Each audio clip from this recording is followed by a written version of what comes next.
All right, President Williams, we're ready to go.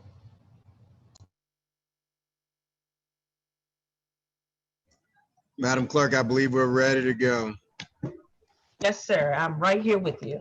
Thank you. Roll call. Councilmember Nguyen. Present. Councilmember Brissett. Present. Councilmember Williams. Present. Councilmember Moreno. Present. Councilmember Gissison Palmer. Here. Councilmember Banks. Here. Councilmember Jeruso. Here. We have 7 members. We have a quorum. Madam Clerk, thank you and good morning. Just to go over the public comment instructions, at the top of the meeting, COVID-19 obviously still precludes us from safely meeting in council chambers, and so we will still meet in this virtual fashion. Our public comment guidelines outlined by the Louisiana Attorney General. As a refresher, we hear the public comment rules we will follow today. At the beginning of the meeting, you will hear a reading of the agenda in its entirety. That agenda for the public is also online at council.nolo.gov. We will then recess for 30 minutes to allow for public comment. Anyone wishing can go to council.nolo.gov, fill out an online public comment card. Only written comments will be accepted. Public comment is limited to 1 comment per person, per item. Comments should be limited to 2 minutes when read aloud and be germane to the agenda item at hand. Public comment will close at the end of the 30-minute comment period. No written comments will be accepted beyond that point. Before voting on any agenda item, council staff will read public comment for that particular item before a vote. Thank you. The regular council agenda for Thursday, September 17th, 2020. All communications have been electronically submitted unless otherwise noted. Page 2. Special orders of business. All special orders are temporarily postponed due to the COVID-19 pandemic. Consent agenda. 1. Communication from Teresa R. Beecher, Council Research Officer, New Orleans City Council, submitting the recommended agenda items for deferral for the September 17th, 2020 council meeting due to the COVID-19 pandemic. 2. Communication from Aaron Spears. Sorry, hold on real quick. 2. Communication from Aaron Spears, Chief of Staff and Counsel, Council Utilities Regulatory Office, submitting the transmittal document for communications related to electric and gas utility matters to be received by the Council of the City of New Orleans. Report submitted by Entergy New Orleans, LLC. 1. Annual gas reports for 2020 submitted pursuant to resolutions R-05-518 and R-06-401. Reports on the City Council CARES Act submitted pursuant to resolution R-20-146. Motion. 1. Motion for intervention UD 2002-2021 Triannual Integrated Resource Plan submitted by Air Products and Chemical Incorporated. Comments. 1. Initial comments submitted by Crescent City Power Users Group UD 2001. 3. Communication from Melissa Peters, calling for the removal and resignation of federal criminal defendant Jason Williams from the New Orleans City Council. 4. Communication from Matthew Montgomery, requesting a 1-year extension for the conditional use granted for 1501 Elysian Fields Avenue. Suggested hearing date is set for 10/15/20. 5. Communication from Scott and Anna Dunbar, requesting to appeal the Historic District Landmarks Commission decision of denial of the application for demolition for the property located at 465 Audubon Street. Suggested date for hearing 10/1/20. Page 4, number 6. Communication from Justin B. Schmidt, Brazil, Sachs, and Wilson, LLP, attorneys at law, requesting to appeal the Historic District Landmarks Commission's HDLC decision of denial of the application of demolition of a contributing 2-story single-family residential building to grade for property located at 1230 Webster Street. Suggested hearing date set for 10/1/20. 7. Communication from Elizabeth Ballard, Department of Safety and Permits, transmitting the application documents for demolition permits requiring City Council review and approval for the following properties. 1. 2724 Pogger Street, Council District D.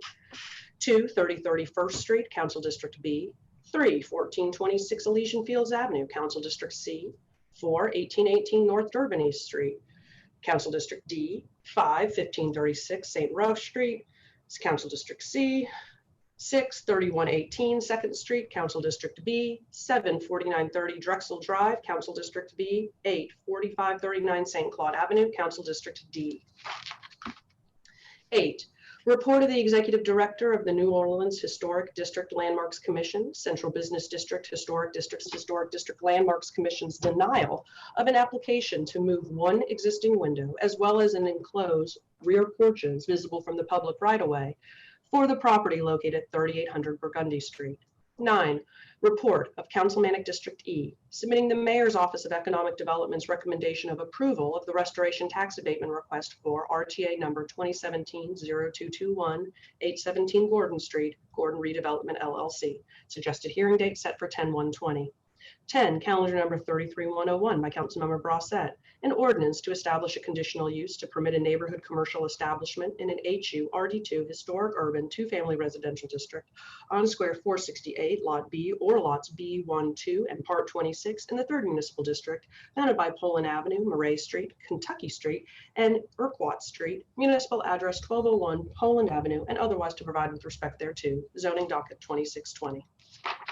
Number 11, calendar number 33102 by Councilmember Gissison Palmer by request. An ordinance to ordain sections 154, 547, and 154, 1203 of the Code of the City of New Orleans relative to establishing neighborhood slow zones and otherwise to provide with respect thereto. Joint Transportation Public Works Committee recommended approval. 12, calendar number 33103 by Councilmember Giarrusso.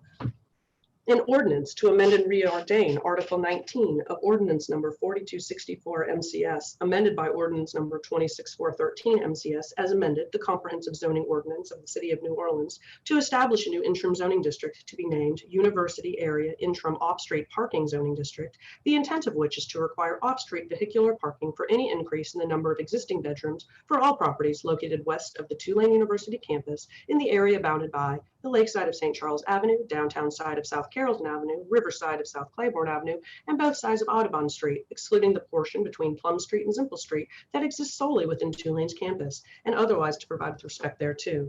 Zoning docket number 5020. Page 7, number 13, calendar number 33105 by Councilmember Banks. An ordinance to effect a zoning change from an HU RM1 historic urban multifamily residential district to an HU B1A historic urban neighborhood business district on square 290, lot 8 in the 4th Municipal District, bounded by Jackson Avenue, Daniel Street, Dryad Street, and Josephine Street. Municipal addresses 1929 Jackson Avenue and 2130 Daniel Street, and otherwise to provide with respect thereto. Zoning docket number 5320. Number 14, calendar number 33107 by Councilmembers Giarrusso, Wynn, and Gissison Palmer by request.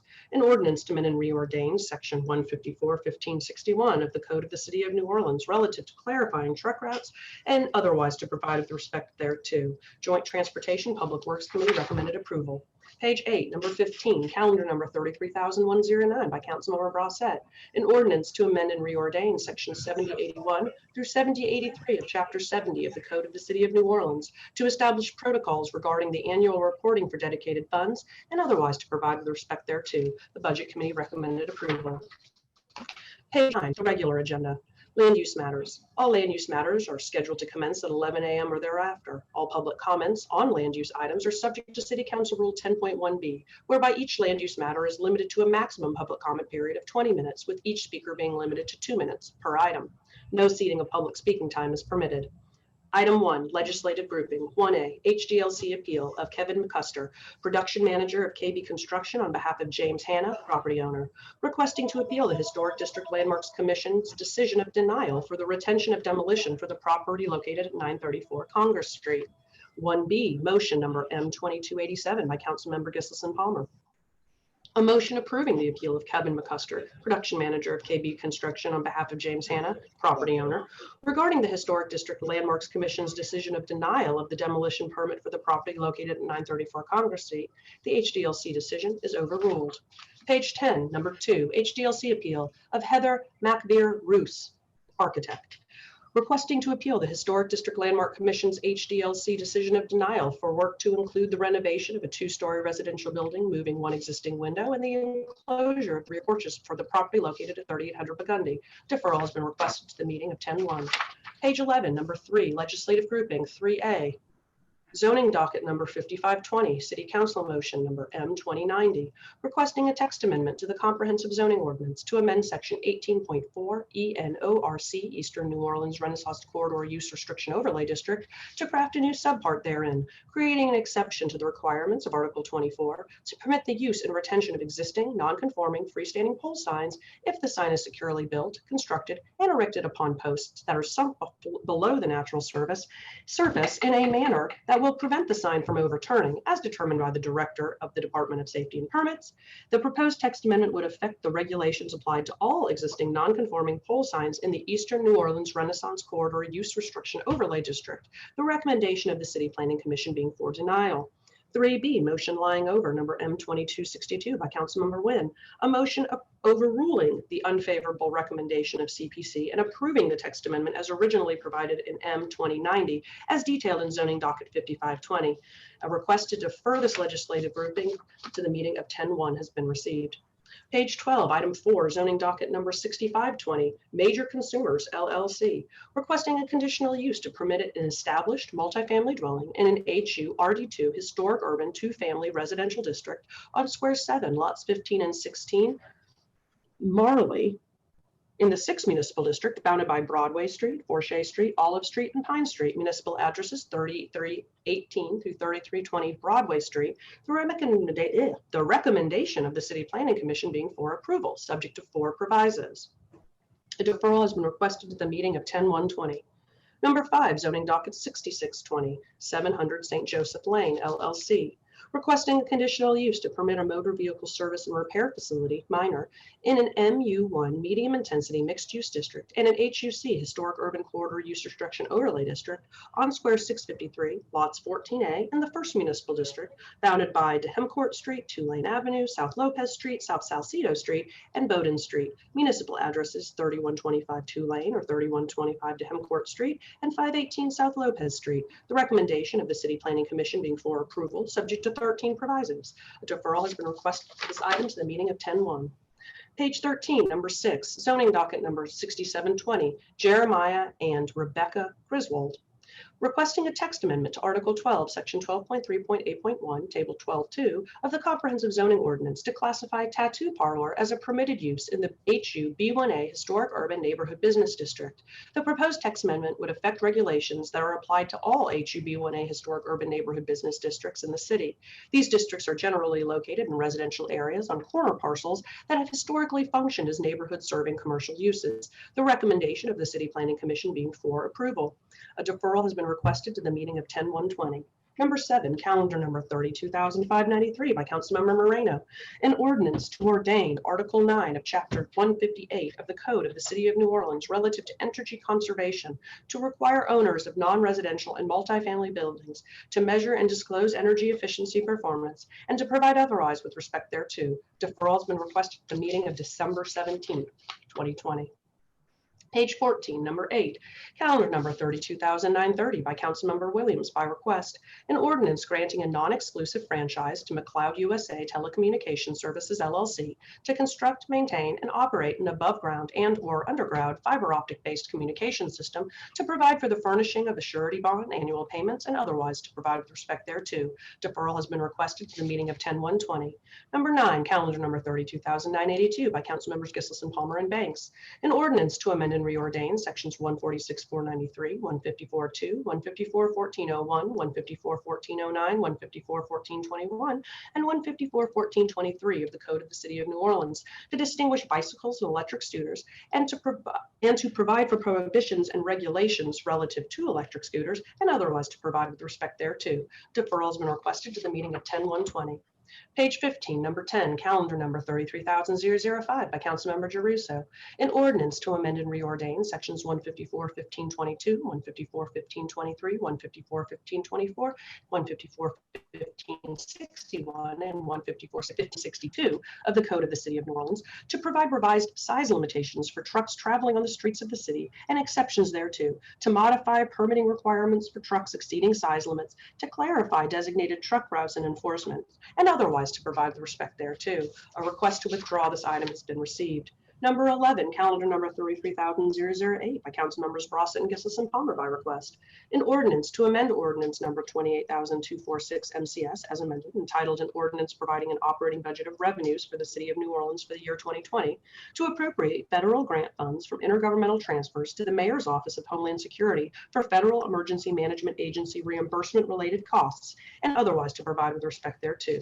Deferral has been requested to the meeting of 10/1/20. Page 16, number 12, calendar number 33,009 by Councilmember Brossett and Gissel and Palmer by request.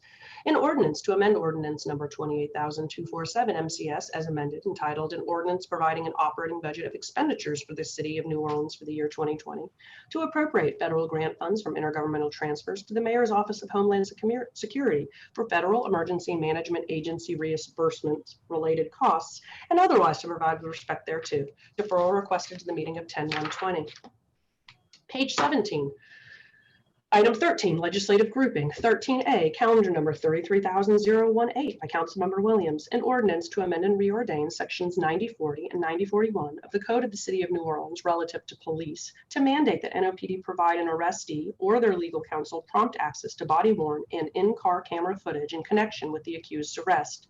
To provide that NOPD shall disclose and provide an explanation if it determines such footage does not exist. To prohibit NOPD leadership from authorizing deviation from any NOPD policy, to prohibit NOPD from entering into an agreement or memorandum of understanding governing a multi-agency task force that exempts law enforcement officers from any NOPD policy, and otherwise to provide with respect thereto. Deferral has been requested to the meeting of 10/1/20. Item 13B, an amendment to ordinance calendar number 33,018 by Councilmember Williams. An amendment creating an exception from the 30-day production requirement for footage that would compromise an investigation or endanger witnesses pending court authorization. Removing the provision prohibiting NOPD from entering into agreements regarding exceptions to NOPD policy. A deferral has been requested to the meeting of 10/1/20. Page 18, number 14, legislative grouping. 14A, calendar number 33,020 by Councilmember Williams.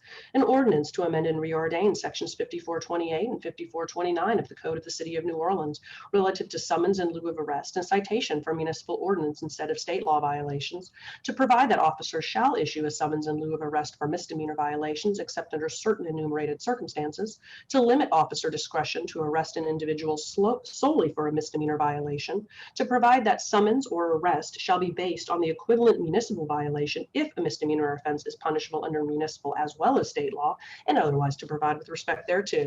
Deferral requested to the meeting of 10/1/20.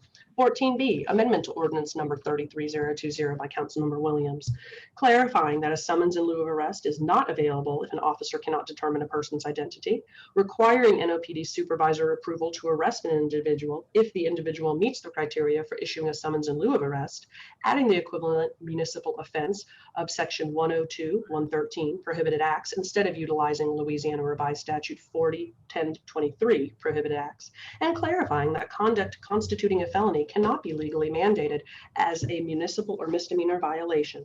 This amendment has been requested to be withdrawn. Page 19, 14C, substitute amendment to ordinance number 33,020 by Councilmember Williams, clarifying that a summons in lieu of arrest is not available if an officer cannot determine a person's identity, requiring NOPD officer supervisor approval to arrest an individual if the individual meets the criteria for issuing a summons in lieu of arrest, adding the equivalent municipal offense of section 102(113) prohibited acts instead of utilizing Louisiana Revised Statute 40(10)23 prohibited acts, clarifying that conduct constituting a felony cannot be legally mandated as a municipal or misdemeanor violation. Deferral has been requested this amendment to the meeting of 10/1/20. Page 20, number 15, legislative grouping. 15A, calendar number 33,021 by Councilmember Williams. An ordinance to amend and reordain sections 159.1, 159.2, 159.3, 159.4, 159.5, 159.6, 159.7, 159.8, and 159.9 of the Code of the City of New Orleans to create regulations pertaining to the city's use of surveillance technology, to ban the use of certain technology, to provide for an approval process and council oversight of the use of surveillance technology, to limit the collection, use, sharing of personal data, to mandate annual surveillance reporting, and otherwise to provide with respect thereto. Deferral has been requested at the meeting of 10/1/20. 15B, amendment to ordinance number 33021 by Councilmember Williams, changing the proposed number of the newly ordained chapter from 159 to 147, titled Surveillance, Technology, and Data Protection, to conform to the code's alphabetical structure, adding a definition for predictive policing technology, requiring the number of locations in the surveillance impact report and the type of surveillance in the surveillance use policy, removing training from the surveillance use policy, deleting automatic license plate readers from the prohibition, requiring councilor approval of a surveillance use request, modifying the data sharing provisions to remove third parties from consideration, and providing for an effective date of January 1st, 2021. A deferral has been requested for this item to the meeting of 10/1/20. Page 21, number 16, calendar number 33081 by Councilmember Gustafson Palmer by request. An ordinance to approve the economic development plan of the New Orleans Tourism and Cultural Fund as required by Louisiana Revised Statute 339020 et sec. And ordinance number 14118 MCS as amended and reordained by ordinance number 28341 MCS and otherwise to provide with respect thereto. Deferral has been requested of this item to the meeting of 10/1/20.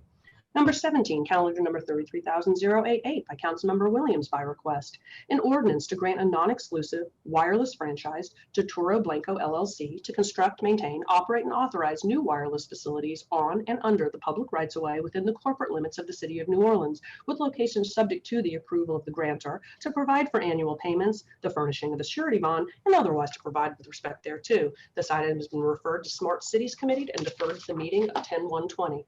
Page 22, number 18, calendar 33089 by Councilmember Williams by request. An ordinance granting a non-exclusive franchise to Toro Blanco LLC to construct, maintain, and operate an above-ground and/or underground fiber optic-based communication system, to provide for the furnishing of a surety bond, annual payments, and otherwise to provide with respect thereto. This matter has been referred to the Smart Cities Committee and deferred to the meeting of 10/1/20. Page 23, number 19, legislative grouping 19A, calendar number 33104 by Councilmember Banks. An ordinance to amend and reordain Article 17 of Ordinance number 4264 MCS as amended by Ordinance number 26413 MCS as amended, the comprehensive zoning ordinance of the City of New Orleans to 1. Amend Article 17, Section 17.3.a and Table 17.1 to classify motor vehicle dealership small and motor vehicle dealership large as permitted uses in the CBD 4 Exposition District and the CBD 7 Bioscience District. 2. Amend Article 17, Section 17.3.b to permit motor vehicle dealership small and motor vehicle dealership large to be located along multimodal pedestrian corridors located in the CBD4 Exposition District and the CBD7 Bioscience District and multimodal pedestrian corridors within the Central Business District and otherwise to provide with respect thereto. Zoning docket number 5220. 19B, amendment to ordinance number 33104 by Councilmember Banks and Gustafson Palmer. An amendment to allow motor vehicle dealership large as a conditional use in the CBD7 zoning district. Page 24, legislative grouping. 20A, calendar number 33106 by Councilmembers Banks and Williams. An ordinance to amend and reordain Section 9040 of the Code of the City of New Orleans to ban the use of riot control agents by law enforcement officers except under specific circumstances involving a threat to harm to persons and otherwise to provide with respect thereto. The Criminal Justice Committee recommended approval. 20B, amendment to ordinance number 33106 by Councilmembers Banks and Williams. An amendment to clarify that the use of riot control agents is limited to preventing imminent loss of life or serious bodily injury or to dislodge a barricaded criminal suspect, as well as requiring the announcement and opportunity to retreat prior to deployment of any control agent.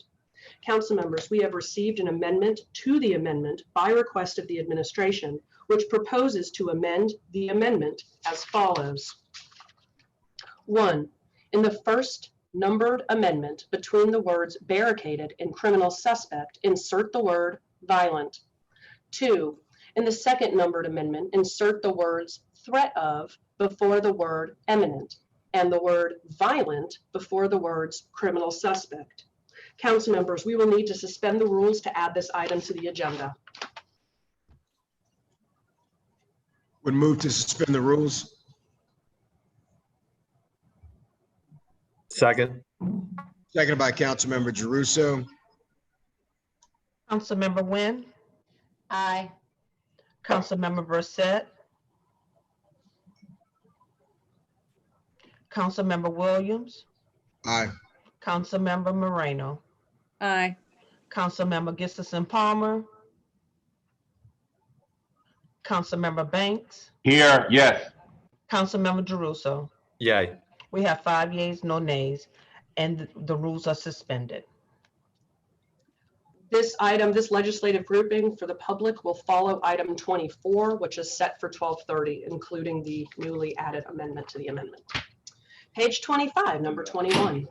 Calendar number 33,117 by Councilmember Gustafson Palmer by request. An ordinance to authorize the mayor of the city of New Orleans to enter into a memorandum of agreement, an MOA, cooperative endeavor agreement, between the city of New Orleans, the city, and the state of Louisiana Governor's Office of Homeland Security and Emergency Preparedness relative to the completion of the St. Roch Drainage Project as more fully set forth in the Memorandum of Agreement, Cooperative Endeavor Agreement, form attached hereto and made part hereof, and otherwise to provide with respect thereto. Number 22, motion lying over number M20275 by Councilmember Williams, a motion appointing Daryl J. Saison Jr., Vice Jeffrey Schwartz, as a member of the Industrial Development Board for a term ending on January 1st, 2021. For members of the public, we have to take up item 44 prior to consideration of this item.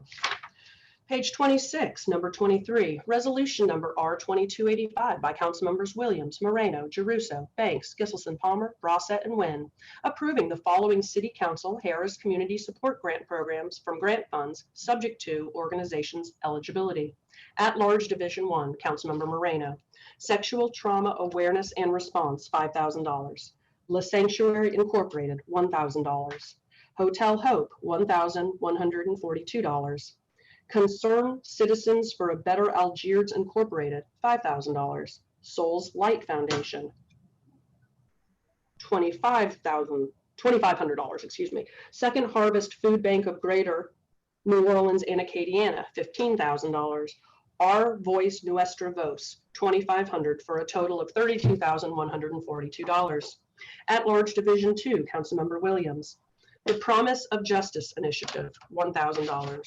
Johnny Jackson Jr. Foundation, $1,000. 100 Black Men of Metro New Orleans, $1,000. Made in New Orleans Foundation Incorporated, $1,000. Uncommon Construction, $1,000. Covenant House, $1,000. Youth Run NOLA, $1,000.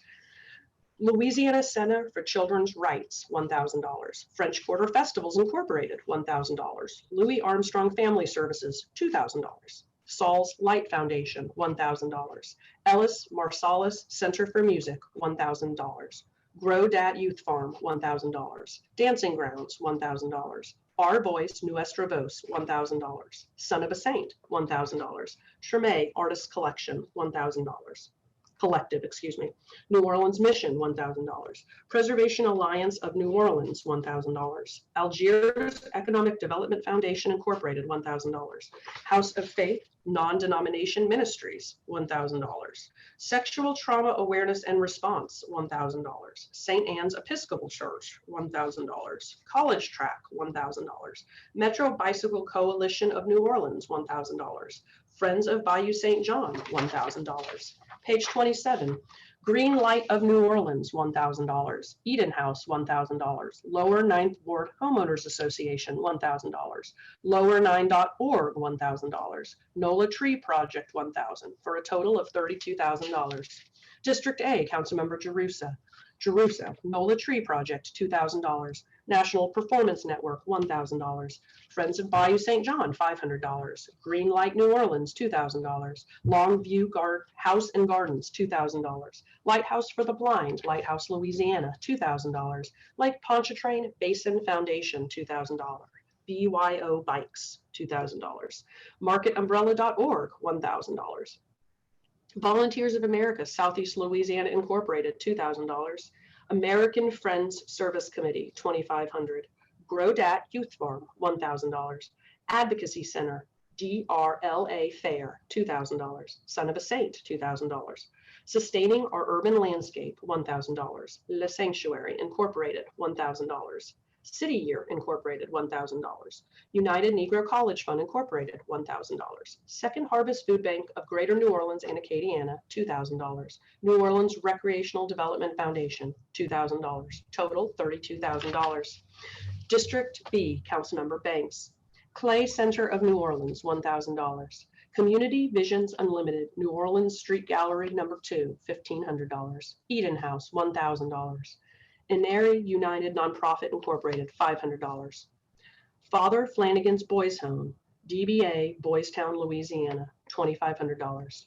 Go Girl Media, $1,000. Hotel Hope, $2,500. Katrina National Memorial Park Charitable Foundation, $1,000. Louis Armstrong Family Services, $500. Louisiana Fair Housing Action Center, $2,500.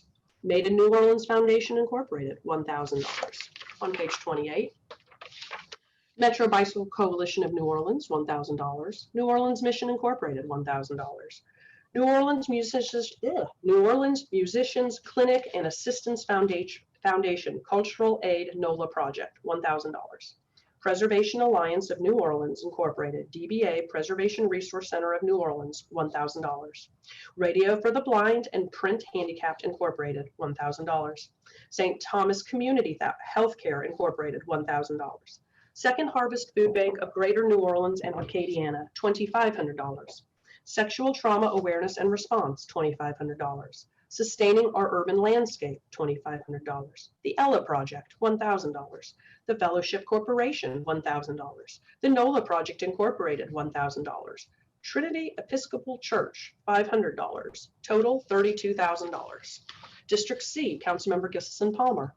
Algiers Economic Development Foundation Incorporated, $10,000. Aurora West Civic Association, $1,000. Concerned Citizens for a Better Algiers Incorporated, $1,500. Louis Armstrong Family Services, $2,000. Rebuilding Together New Orleans Incorporated, $1,000.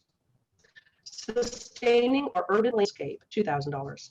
Second Harvest Food Bank of Greater New Orleans and Acadiana, $5,000. The Ella Project, $2,000. Lighthouse for the Blind, DBA Lighthouse, Louisiana, $500. Loop NOLA, $1,000. BYO Bikes, $3,000. New Orleans Musicians Clinic and Assistance Foundation, Cultural Aid NOLA Projects, $1,000. Rick Rack Incorporated, $2,000. Total, $32,000. District D, Councilmember Brasset. Sexual Trauma Awareness and Response, $5,142. NOLA Tree Project, $6,000. Enterprise Community Partners, $5,000. St. Anna's Episcopal, $6,000. Greater Trim A Consortium Incorporated, $5,000. Louis Armstrong Family Services, $5,000. Total, $32,142. District E, Councilmember Nguyen.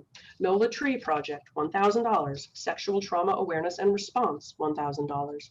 Generation Health Incorporated, $1,000. Katrina National Memorial Park Charitable Foundation, $2,000.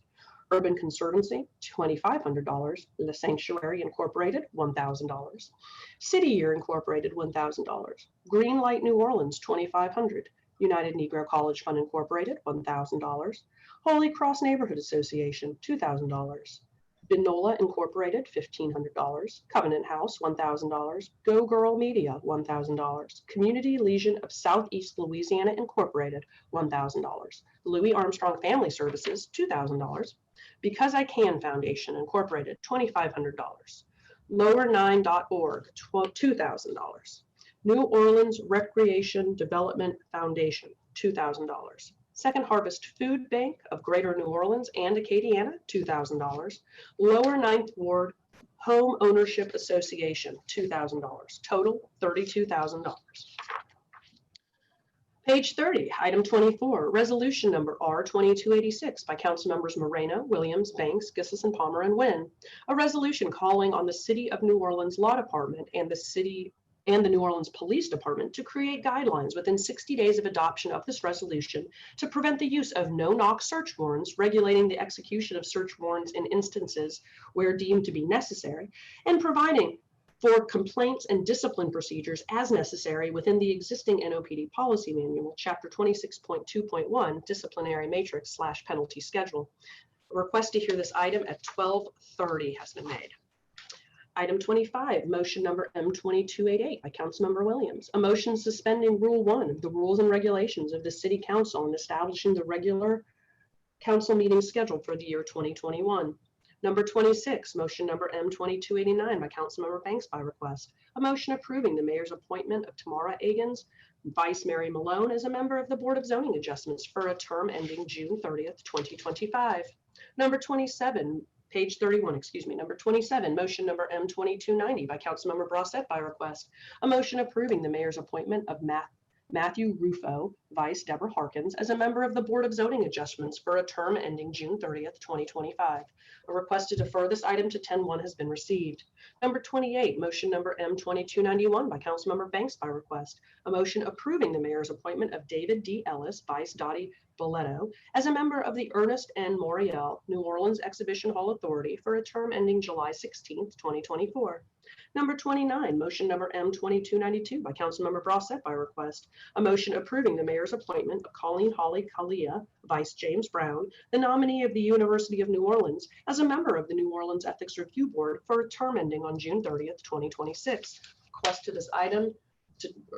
defer this item to the meeting of 10:1 has been received. Page 32, number 30, motion number M2293 by Councilmember Gissison Palmer by request.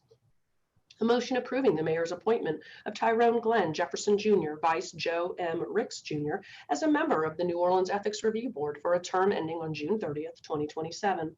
Number 31, motion number M2294 by Councilmember Moreno. A motion approving the appointment of Jeannie Donovan, nominee of the Council Vice President, as a member of the Fairground Citizen Advisory Committee for a term ending on June 30th, 2021.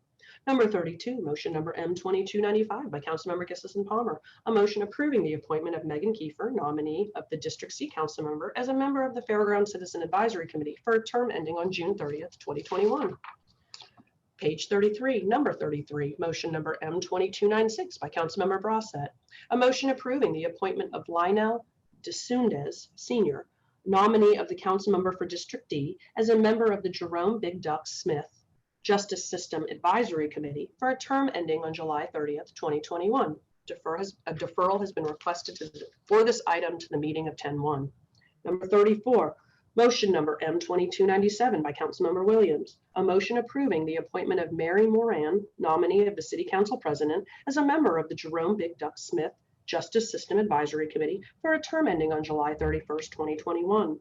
Number 35, motion number M2298 by Councilmember Giarrusso. A motion approving the appointment of Lydia Landsberg, nominee of the District A Council member, as a member of the Jerome Big Duck Smith Justice System Advisory Committee for a term ending on July 31st, 2021. Page 34, number 36, motion number M2299 by Councilmember Nguyen. A motion approving the appointment of Ernest Johnson, nominee of the District E Council member, as a member of the Jerome Big Duck Smith Justice System Advisory Committee for a term ending on July 31st, 2021.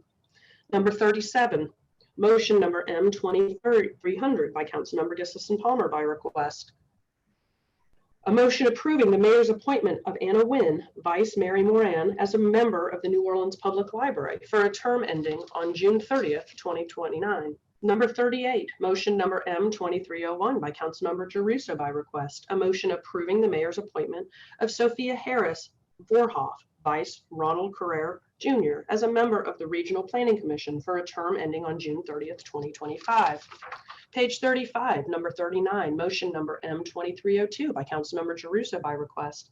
A motion approving the mayor's appointment of William Reeves, Vice Bill Keck, the nominee of the Louisiana Historical Society, as a member of the Vieux Carré Commission for a term ending June 30th, 2022. Number 40, motion number M2303 by Councilmember Williams. A motion approving the appointment of Brenna Thomas, Youth Representative, nominee of the Chair of the Council's Criminal Justice Committee, as a member of the Jerome Big Duck Smith Justice System Advisory Committee for a term ending on July 31st, 2021. Number 41, motion number M2304 by Councilmember Nguyen, directing the City Planning Commission to conduct a public hearing to consider a planned development in a C3 heavy commercial district for a property located on Lot 2D2C, Eastover Subdivision, Lac-Rat Track, Sections 28 and 29 in the 3rd Municipal District, bounded by Interstate Highway 10, Service Road, the Gannon Canal, the Vincent Canal, Interstate Highway 510 West Service Road, and Paris Road. The municipal address is 13350 Interstate 10 East Service Road. Page 36. Number 42, resolution number R2305 by Councilmember Moreno, recognizing Hispanic Heritage and Health Month 2020 to celebrate the tremendous contributions of the Hispanic community, raise awareness of the disproportionate impact COVID-19 has on this population, and to elevate messaging around healthcare resources available. This item will be considered as the first item on the regular agenda. Number 43, resolution number R2306 by Councilmembers Williams, Moreno, Giarrusso, Banks, Gisselson, Palmer, Brossett, and Nguyen, approving the following City Council Cox Communication Louisiana Community Grant Program, subject to the organization's continued eligibility pursuant to the guidelines. At Large 1, Councilmember Moreno. Organization, Eden House, $825. First Grace Community Alliance Incorporated, $1,800. Hotel Hope, $500. Lighthouse for the Blind in New Orleans Incorporated, DBA Lighthouse, Louisiana, $500. Louisiana Center for Children's Rights, $3,000. New Orleans Recreation Development Foundation, NORDF, $2,875. Saul's Light Foundation, $2,500. Son of a Saint, $5,000. United Negro College Fund, $3,000, for a total of $20,000. At Large 2, Councilmember Williams, Organization Center for the Innovative Training of Youth Incorporated, DBA STEM NOLA, $2,000. Dancing Grounds, $2,000.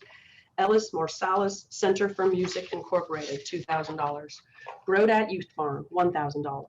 Johnny Jackson Jr. Foundation, $2,000. Louisiana Center for Children's Rights, $2,000. Posse Foundation Incorporated, $2,000. Saul's Light Foundation, $2,000. Scott Eli Jackson Foundation Incorporated, $1,000. Son of a Saint, $2,000. Uncommon Construction Incorporated, $2,000. Total, $20,000. District A, Councilmember Giarrusso. Organization, BYOB Bikes, $1,250. Center for the Innovative Training of Youth, DBA STEM NOLA, $1,000. Community Commitment Education Center, $5,000. Grodat Youth Farm, $750. Lighthouse for the Blind in New Orleans Incorporated, DBA Lighthouse, Louisiana, $1,250. Longview House and Gardens Corporation, $1,250. Louisiana Center for Children's Rights, $1,000. MarketUmbrella.org, $500. New Orleans Recreation Development Foundation, NORDF, $2,250. Son of a Saint, $750. St. Michael's Special School, $1,250. The Lake Pontchartrain Basin Foundation, $750. The Posse Foundation Incorporated, $750. United Negro College Fund Incorporated, $1,000. Volunteers of America, Southeast Louisiana, $1,250. Total, $20,000. District B, Councilmember Banks, Organization, Center for the Innovative Training of Youth Incorporated, DBA STEM NOLA, $1,000. College Track, $500. Community Commitment Education Center, $500. Compassion Outreach of America, $1,000. Goat in the Road Production, $1,000. Heroes of New Orleans, $1,000. Johnny Jackson Jr. Foundation, $1,000. Liberty City Community Development Corporation, $1,000. Life of Christ Christian Academy, $1,000. New Orleans Military and Maritime Academy Incorporated, $500. Press Street, DBA Antenna, $500. Saul's Light Foundation, $500. Scott Eli Jackson Foundation Incorporated, $1,000. She Loves, $1,000. St. Michael's Special School, $500. Teach for America Incorporated, DBA Teach for America Greater New Orleans, $1,000. The Posse Foundation Incorporated, $1,000. The Women's Exchange, $500. United Negro College Fund Incorporated, $3,000. Volunteers of America Southeast Louisiana Incorporated, $500. Youth Aspirations, Young Artists Incorporated, $1,000. Youth Run NOLA Incorporated, $1,000. Total, $20,000. District C, Councilmember Gissison Palmer. Organization, BYOB Bikes, $2,000. Concerned Citizens for a Better Algiers, Incorporated, $1,000. Eden House, $825. Go Girl Media, $2,000. Grodat Youth Farm, $1,675. Heroes of New Orleans, $2,000.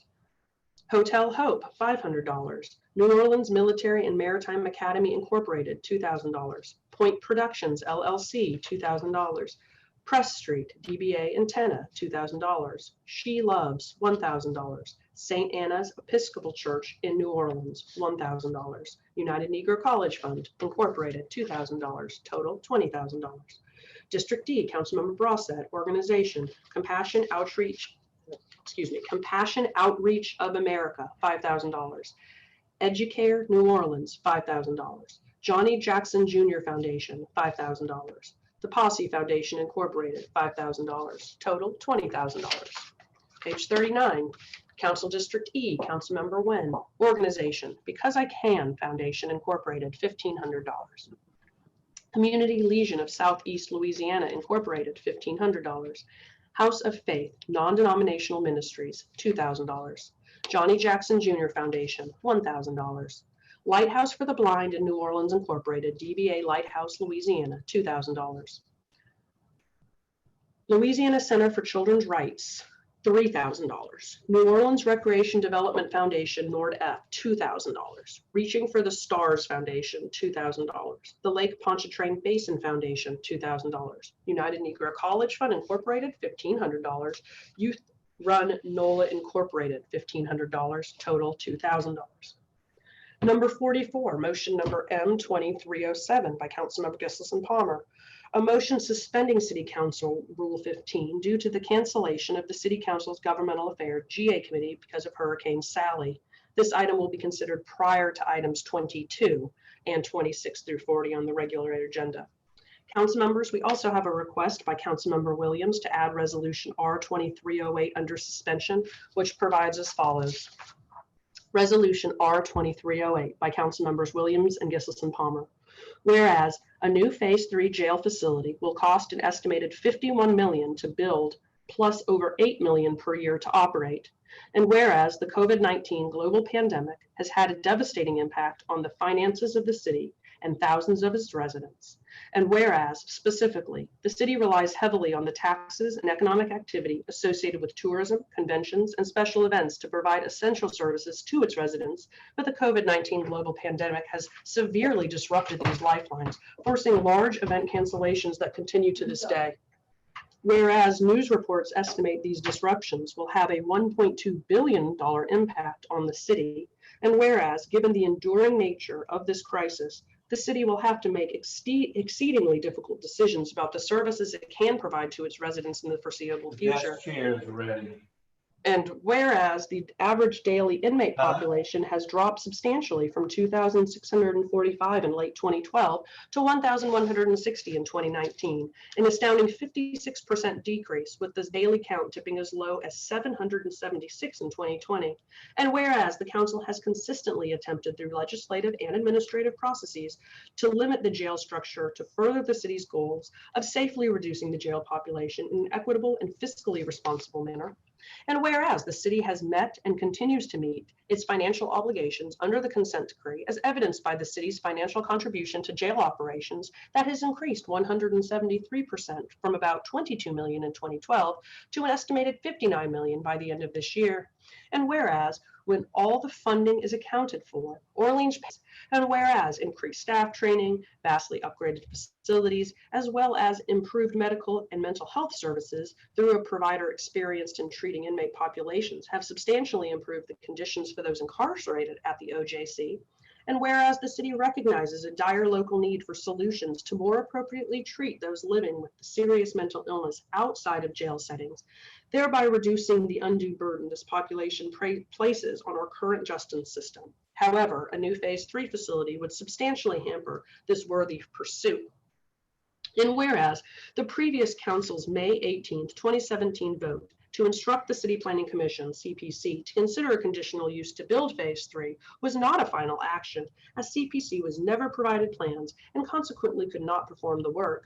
And whereas, given the substantial change in circumstances, a far more viable and fiscally responsible alternative is desperately desired, and whereas the council supports any viable and agreeable alternative plans to all detainees with special mental health needs. Now therefore, be it resolved by the Council of the City of New Orleans that the council hereby requests that the city attorney and mayor's administration thoroughly and expediently investigate the prudence of alternatives to Phase 3, including a detailed comparison of cost, timeline, and aspirational quality care standards for the acute and subacute mentally ill population, accounting for the requirements imposed by the United States Constitution.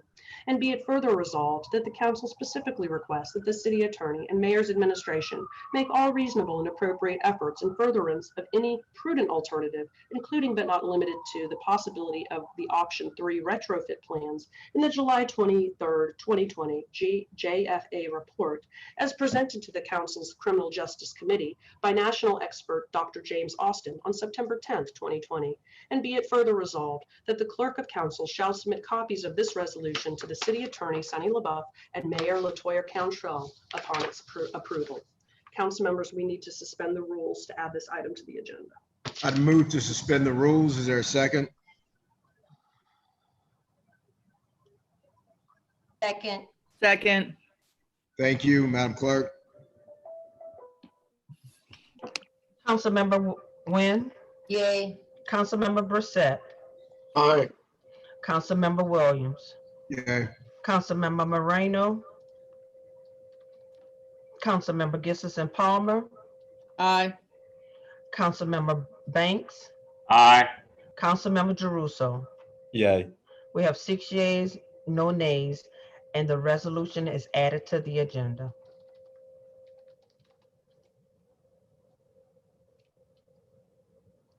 That's the complete agenda at this point. I'd move to take us into recess to receive public comment. Second? Seconded by Councilmember Jeruso. Councilmember Wynn, Yay. Councilmember Brissette, Aye. Councilmember Williams, Yay. Councilmember Moreno, Councilmember Gissison Palmer, Yay. Councilmember Banks, Yay. Councilmember Jeruso. Yay. We have 6 yeas, no nays.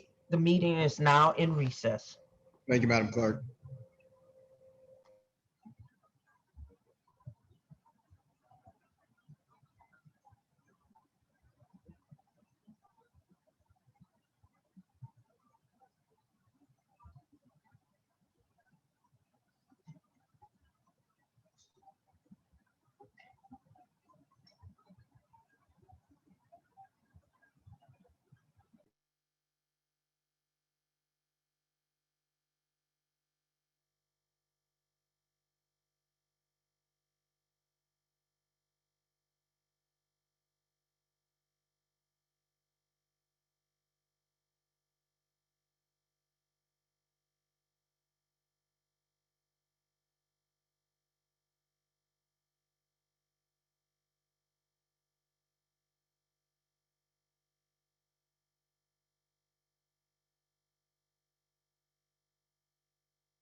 Council members, it has now been 30 minutes. I believe we are ready to go when you are.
Council members, just to reiterate, in case you missed it, we are ready to go as far as public comment.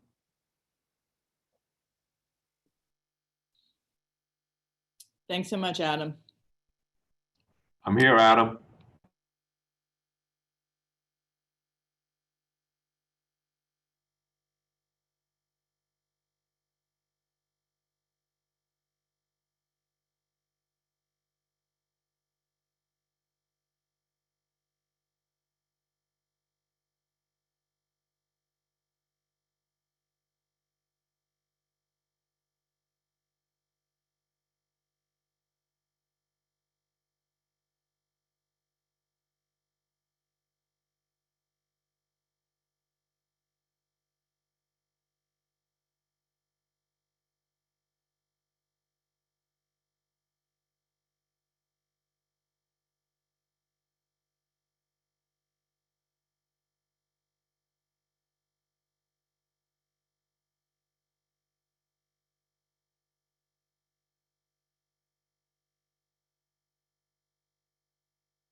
All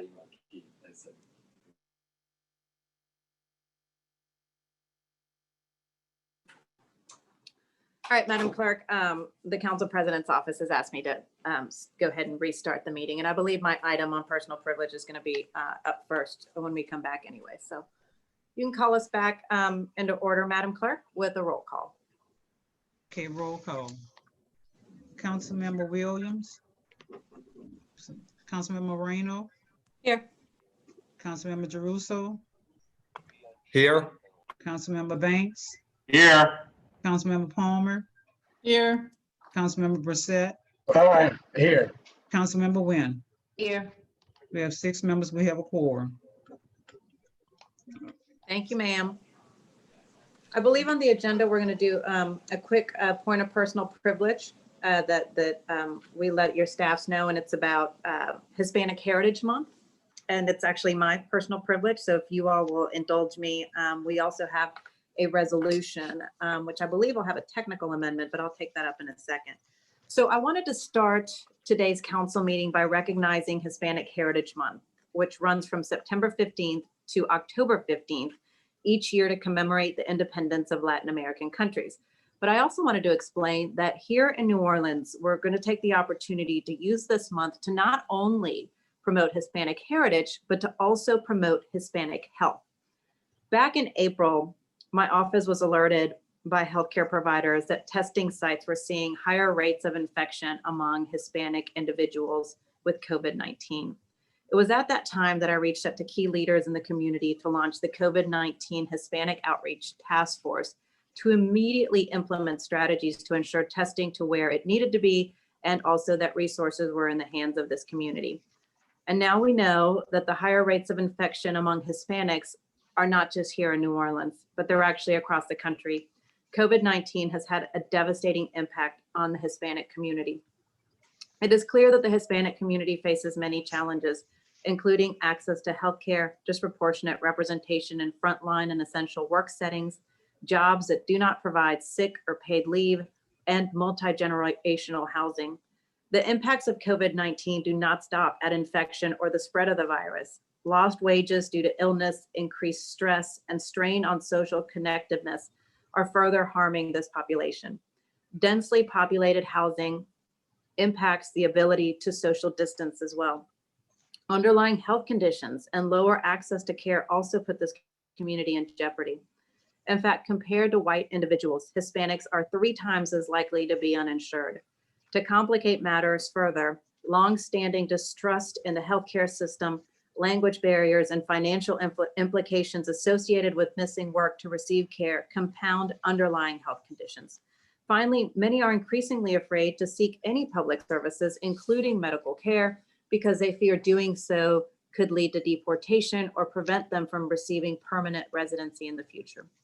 So the Hispanic Task Force has worked diligently with the mayor's office to work on these matters over the past several months. We have ensured testing sites. And Sadie, I know you've got a big presentation here that's being put up here, but it's very long. We don't have to go through the whole thing, but there are some key points that we may want to make. So the Hispanic Task Force has worked diligently with the mayor's office on some key initiatives, ensuring testing sites that have translation services in partnership with trusted Hispanic community leaders. We have distributed thousands of masks to Hispanic congregations and promoted through our advocates the importance of mask wearing. We've disseminated translated materials concerning testing, contact tracing, and health guidelines as well. We've developed partnerships between Tulane and Volunteers of America to provide wraparound care packages to those who are testing positive. We've assisted the governor's office with identifying translators for state-level press conferences. We've recorded many PSAs airing on platforms like Telemundo, executed a citywide student poster competition promoting mask wearing and social distancing to include a Spanish foreign language winner. We've provided technical assistance for Hispanic-owned businesses, and we continue to work with our advocates to stress that it is safe and important to receive medical treatment if it is needed. No one should be ill and have to suffer with no help due to fear of immigration. Our work is not over. We certainly have so much more to do, and I appreciate all of the work that the council has done along with the mayor's office. And so this month, we're going to be sharing a lot of helpful health resources and firsthand stories throughout the month. We're also going to be promoted different types of special events that are promoting Hispanic heritage. Of course, these events have to be done virtually this year. And if you all have any additional events that you all would like to add to our promotion schedule throughout the month, please let me know. I'm happy to put them on social media and send out different releases about the events as well. So that is what we're working on this year for Hispanic Heritage. It's going to be Hispanic Heritage and Health Month here in the city of New Orleans. And I have a resolution on this matter if Madam Clerk would like to read that into the record. Okay.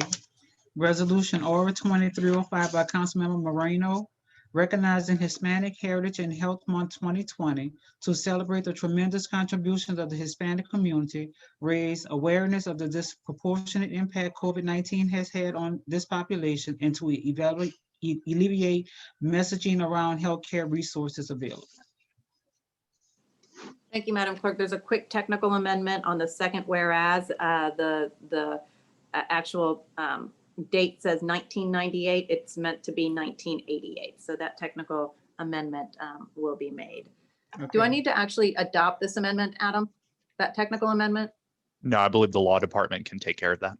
Okay, thanks so much, Adam. Appreciate it. I see no comments from, are there any comments from the dais? Oh, Council President, go ahead. You're on mute, Council President. Just wanted to thank you, Madam Vice President, and ask that my name be added to this. And perhaps it might be of some moment to reach out to our colleagues in Jefferson Parish as well to see what symmetry we can set up. I know that, parish boundaries are just really only matter to government, really doesn't matter to people. And I think this is just so important, especially as we make our way through a very difficult year.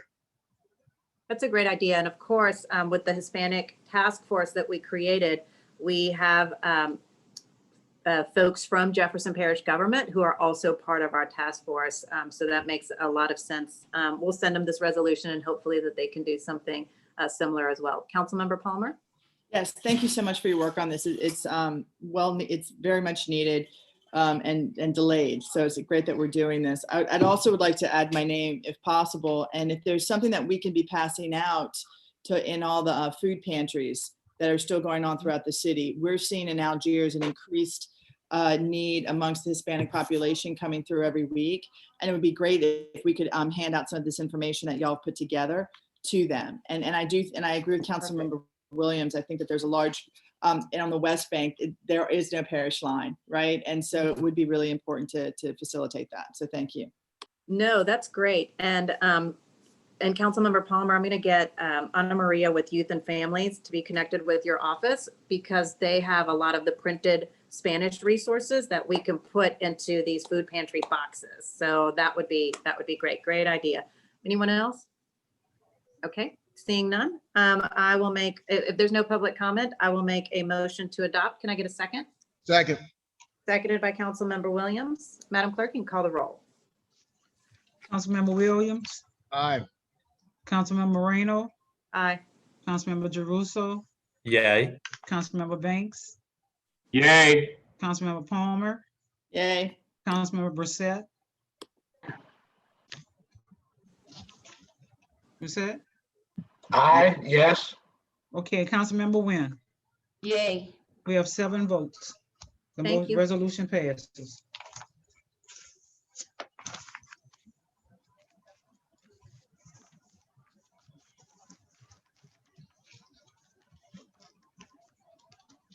Okay, we're gonna go to the consent agenda on page 2. Special orders of business. All special orders are temporarily postponed due to the COVID-19 pandemic. The consent agenda. Communication from Teresa R. Beecher, Council Research Officer, New Orleans City Council. This should be marked received. We have a communication from Aaron Spears, Chief of Staff and Council Utilities Regulatory Office. This should be marked received. On page 3, number 3, communication from Melissa Peters. This should be marked received. Number 4, communication from Matthew Montgomery, requesting a 1-year extension for a conditional use granted for 1501 Elysian Fields Avenue. The suggested hearing date is for October 15, 2020. Number 5, a communication from Scott and Anna Dunbar, requesting for a demolition for 465 Audubon Street. The suggested hearing date is for October the 1st. On page 4, number 6, a communication from Justin B. Schmidt, Brazil, Sack, and Wilson LLP attorneys at law. The suggested hearing date for this matter is October the 1st. Number 7, a communication from Elizabeth Ballard, Department of Safety and Permits. The suggested hearing date for this matter is October the 1st. On page 5, number 8, a report of the Executive Director of the New Orleans Historic District Landmarks Commission, Central Business District Historic District Landmarks Commission for 3800 Burgundy Street. This should be marked received. We have a report of the Councilmanic District E for approval of a restoration tax for 2017-2021817 Gordon Street, Gordon Redevelopment LLC. The suggested hearing date is for October the 1st. Ordinance calendar number 33,101 by Councilmember Brissette. Zoning docket number 2620. On page 6, item number 11, ordinance calendar number 33,102 by Councilmember Gibson Palmer by request. The Joint Transportation Public Works Committee recommended approval. Number 12, ordinance calendar number 33,103 by Councilmember Jeruso. Zoning docket 5020. On page 7, ordinance calendar number 33,105 by Councilmember Banks. Zoning docket number 5320. Number 14, ordinance calendar number 33,107 by Council members Jeruso, Wynn, and Gibson Palmer by request. This Joint Restoration Transportation Public Works Committee recommended approval. On page 8, ordinance calendar number 33,109 by Councilmember Brissette. The Budget Committee recommended approval. These are all the matters on the consent agenda. Any public comment on the consent agenda? Yes, sir. We have public comment to consent agenda item number 3 by Justin Schmidt. After reviewing the correspondence of Melissa Peters and conducting some brief research, some context to her comments are warranted in fairness to Councilmember Williams. Ms. Peters appears to have a negative experience with Councilmember Williams when he was acting in his capacity as a court-appointed defense attorney in a 2008 criminal case where her then husband was a defendant. Apparently not pleased with Councilmember Williams' actions in carrying out his appointment and harboring a grudge for over 10 years, Ms. Peters has decided to take a cheap shot at the council member for political purposes. This city council has much more important business to conduct. Thank you. Christopher Parker, submitting a comment on consent item 11. I support consent 11. Slow zones for the French Quarter. I support DPW's efforts to reduce traffic injuries through engineering like slow zones, gated intersections, curb bulb outs, and alternate site parking. Our city has for too long been one of the least safe places to drive, walk, or ride. It is time we make steps to change it. Let us strive not to be the one of the 10 most lethal cities for traffic, but instead one of the 10 safest. I support slow zones for the quarter, and I support them anywhere we see large number of accidents or potentially vulnerable road users. We can be a safer city, and this is a good step to take towards that change. Alexander Fleming, also submitting on consent number 11. Please slow down the French Quarter and the city too. Too many wrecks, too many cyclists and pedestrians killed. I support complete streets. It saves lives. Marissa Nell, also for consent item number 11. I bike a lot. The area in and around the French Quarter is dangerous due to too many cars and have led to injuries and deaths of pedestrians and bikers. For this reason, I support consent 11, slow streets, and any other step to bring more safety and equity to our streets. Streets are not for everyone, not just cars. Streets are for everyone, not just for cars. I also wanted to just read in for the record on the last item, 42. We did receive one public comment. I apologize. It's from Sylvia Hartman. This was on the Hispanic Heritage Resolution. As a Hispanic employee at Ochsner Health and the president of HOLA, Hispanic at Ochsner's Leading and Advocating Resource Group, I am writing to express my and Ochsner Health support of Resolution R305, which recognizes Hispanic Heritage and Health Month 2020. My colleagues and leaders at Ochsner agree with the significant contributions and value created by the Hispanic community in New Orleans and throughout our great state of Louisiana. We see firsthand the contributions and value created by every Hispanic employee involved in improving and saving the lives of the patients we serve, be it in their direct or indirect patient care role. We also experience and recognize the positive impact of so many Hispanics across our city and state that roll up their sleeves and devote themselves to the underserved. Our Hispanic Employee Resource Group, in alignment with Ochsner's values, is focused on addressing the same healthcare opportunities being addressed by the city's Hispanic Outreach Task Force. Our mission is to inspire and collaborate with our Ochsner leaders and partners to address healthcare disparities experienced among the Hispanic community. It includes working with local and state officials to minimize the disproportionate impact COVID-19 continues to have on Hispanics. And it's consistent with improving and maintaining the well-being and general health of the Hispanic population in the areas we serve. We stand with you in support and recognition of Hispanic Heritage and Health Month 2020. We celebrate the contributions of all Hispanics in and outside of our community with you, and we look forward to continuing to partner with the City of New Orleans in the best interest and well-being of our Hispanic community.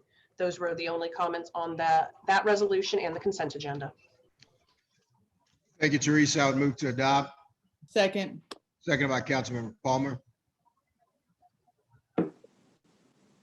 Roll call. Councilmember Williams, Aye. Councilmember Moreno, Aye. Councilmember Jeruso, Yay. Councilmember Banks, Aye. Councilmember Palmer, Aye. Councilmember Brissette, Aye. Councilmember Wynn. We have 7. The consent agenda passes. We're gonna go to page 9, the regular agenda. Okay, land use matters. All land use are scheduled to commence at 11 a.m. or thereafter. All public comments on land use items are subject to City Council Rule 10-1B, whereby each land use matter is limited to a maximum public comment period of 20 minutes, with speakers being limited to 2 minutes per item. No ceding of public speaking time is permitted. Legislative grouping. Number 1, HDLC appeal of Kevin McCuser, production manager of KB Construction on behalf of James Hanna, property owner, requesting to appeal the Historic Landmarks Commission decision of denial for the retention of demolition for property located at 934 Congress Street. The report was received at the meeting of 9/3/20.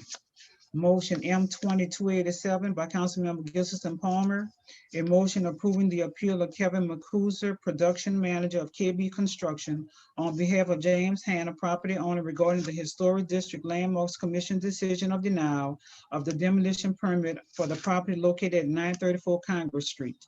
The HDLC decision is overruled. Thank you. I move to approve this appeal, subject to one condition. Do I have a second? Second.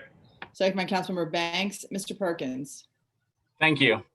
On May 7th, 2020, the applicant, Kevin McCusker of KB Construction, filed for a renovation permit online. HGLC Building Plans Examiner Alex Nassar contacted Mr. McCusker via telephone with questions regarding the application, but apparently the incorrect number had been given on the permit application. Mr. McCusker then emailed Mr. Nassar with a new telephone number where he could be reached. We tried that number and left a message. We never heard back, and no further action was taken on the application by the HGLC. The permit continued through safety and permits review process, but no building permit or certificate of appropriateness was ever issued. An inspection by the Department of Safety and Permits determined that work was proceeding without the proper permits, and a stop work order was posted on May 28, 2020.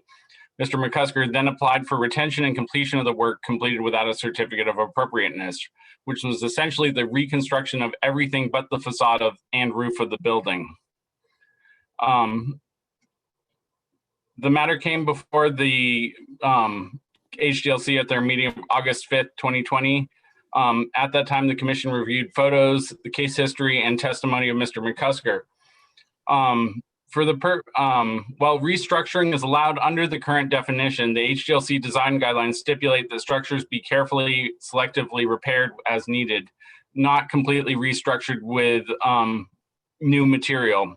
A complete restructuring of the building eliminates the building's historic fabric, character, and authenticity. As a result, the staff could not recommend the work as performed. The commission voted unanimously to deny the application.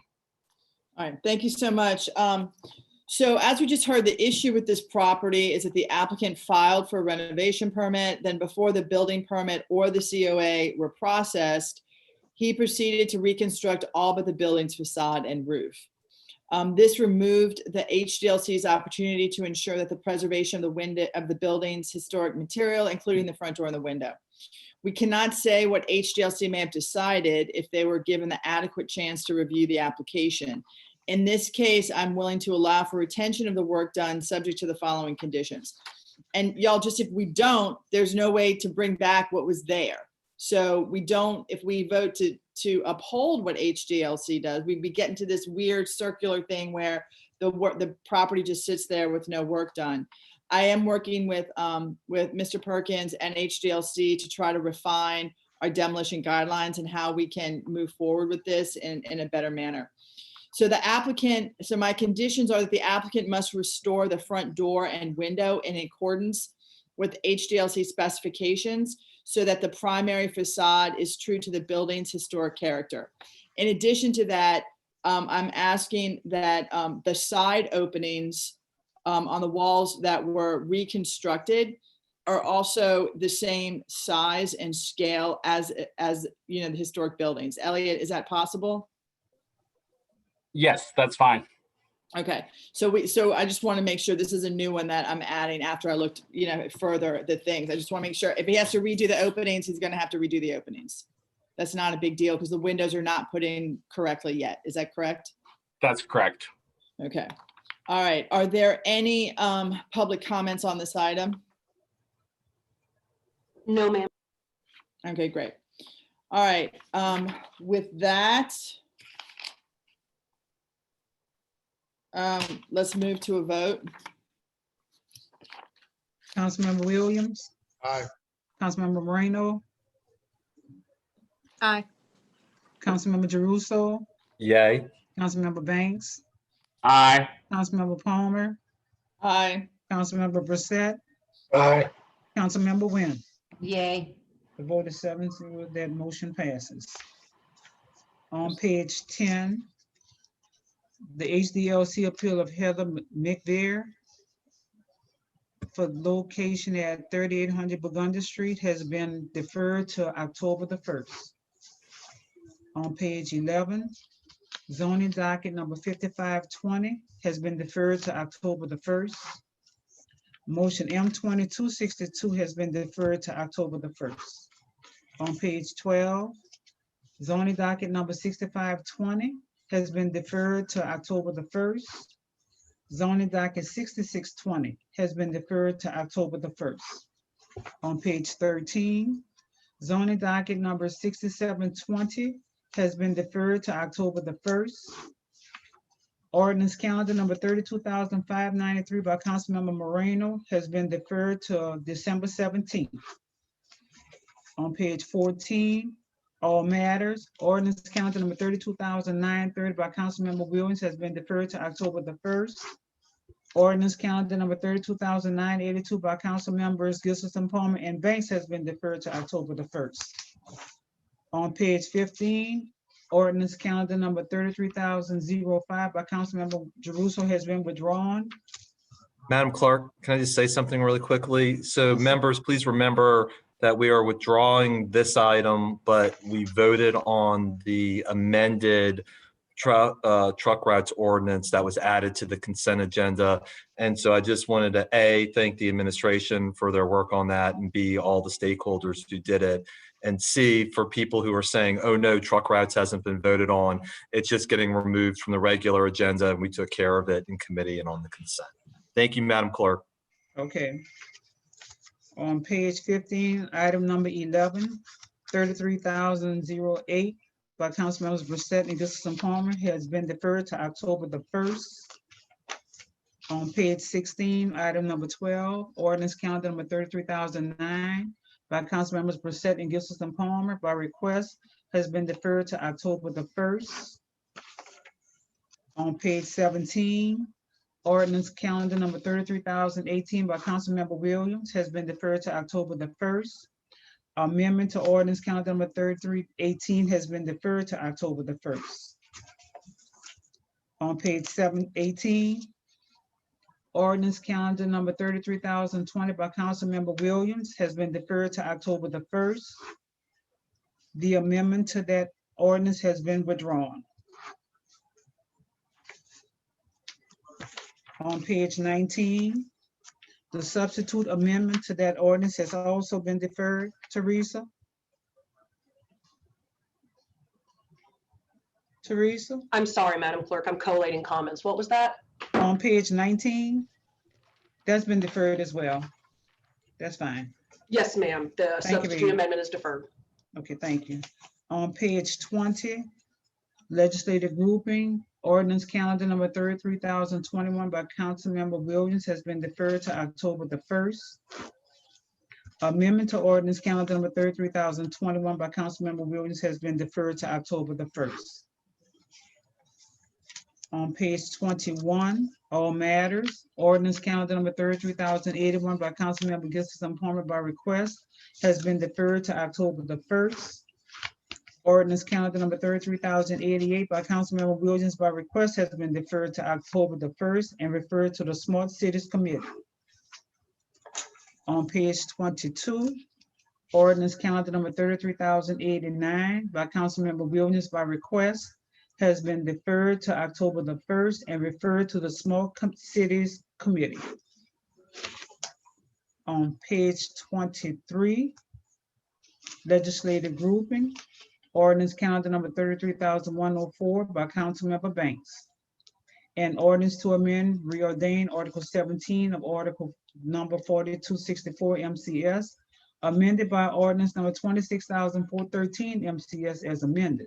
The comprehensive zoning ordinance of the city of New Orleans to amend Article 17, Section 17.3.8 and Table 17-1 to classify motor vehicle dealerships small and motor vehicle dealerships large as permitted uses in the CBD 4 Exposition District and the CBC 7 Bioscience District. Amend Article 17, Section 17.3.b to permit motor vehicle dealerships, small and motor vehicle dealerships large, to be located along multi-model pedestrian corridors located in the CBD 4 Exposition District and CBD 7 Bioscience District and multi-model pedestrian corridors within the Central Business District and otherwise to provide with respect thereto.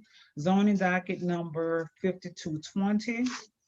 We have an amendment to ordinance number 33,104 by council members Banks and Gilson Palmer. An amendment to allow motor vehicle dealership large as conditional use in the CBD 7 zoning district. Councilmember Banks. Thank you, Madam Clerk. Colleagues, this is for the vacant lot that's across the street from the Superdome on Poydras Street, right near Claiborne Avenue. And I will ask that we approve this. We need to approve the amendment first. So I move that we approve the amendment. Can I get a second? Second. Thank you, Councilmember Palmer. Madam Clerk, would you call the roll on the amendment? Councilmember Williams. Aye. Councilmember Moreno. Yay. Councilmember Jeruso. Yay. Councilmember Banks. Yay. Councilmember Palmer. Yay. Councilmember Brissette. Yay. Councilmember Wynn. We have 7 Yay. yeas. Thank you. And this is for the actual ordinance as amended. I move approval. Can I get a second? Second. Second. Thank you, Councilmember Jeruso. Madam Clerk. Councilmember Williams. Aye. Councilmember Moreno. Aye. Councilmember Jeruso. Yay. Councilmember Banks. Yay. Councilmember Palmer. Yay. Councilmember Brissette. Yay. Councilmember Wynn. Yay. The vote is 7-0. Thank on the you. amendment. We're gonna go to page.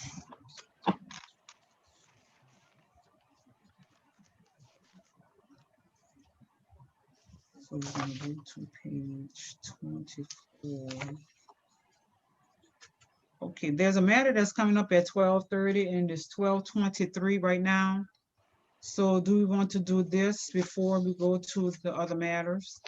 How long should this, the thing you're referring to take? My The one for 12 resolution on no-knock warrants, Mr. President, which Yeah. then would go to That's the it. That's Mr. it Banks. for 12 That's set for 12:30 or? Yes, It's for set for 12:30. Do you want, what's the pleasure of the colleagues on this? You want to take it up now? Sure. Well, to you. I would say that we advertised at 12:30. I wouldn't want anybody to say that we disenfranchised them by starting it early. So is there Fair something enough. else we could take before the 12:30 and knock it out and then just come back to this as we have publicly advertised we would do? Well, that was my question was, what Yeah. was the matter that is next up on the agenda so that we can know whether it would take us beyond 12:30 or not? Is there an answer on that? Yeah, that would be mine. It's pretty quick. Okay, On page 25, we could probably take all page 25 beforehand. sounds good. Okay, so we're gonna go to page 25, item number 21. Unless you would like to speak at length, Councilmember Williams. Me?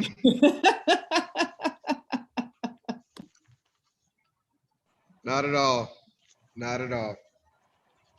Okay, we're gonna go to page 25, ordinance calendar number 33,017 by Councilmember Gilson Palmer by request. An ordinance to authorize the mayor of the city of New Orleans to enter into a memorandum of agreement, MOA, cooperative endeavor agreement between the city of New Orleans, the city, and the state of Louisiana, Governor's Office of Homeland Security and Emergency Preparedness relative to completion of the St. Roch Drainage Project as more fully set forth in a memorandum of agreement, cooperative endeavor agreement form attached here to and made a part hereof, and otherwise to provide with respect thereto. Thank you. So moved. Do I have a second? Second. Thank you, Councilmember Williams. This ordinance authorizes the continuation of the St. Roch Drainage Project This is a $7.5 million drainage project in St. Roch and is funded by federal FEMA Hazard Mitigation Grant Project funds only. No local matching dollars are required. GOSAP has approved phase 2 of this project and expanded available funding. This ordinance is needed to accept the additional $6.6 million of hazard mitigation grant project funds and will allow the project to start phase 2. Do I have any public comments? No, With Councilmember. that, can we please have a vote? Councilmember Williams, Aye. Councilmember Moreno, Aye. Councilmember Jeruso, Yay. Councilmember Banks, Yay. Councilmember Palmer, Yay. Councilmember Brissette, Yay. Councilmember Wynn. Yay. The vote is 7-0. It is 12:26.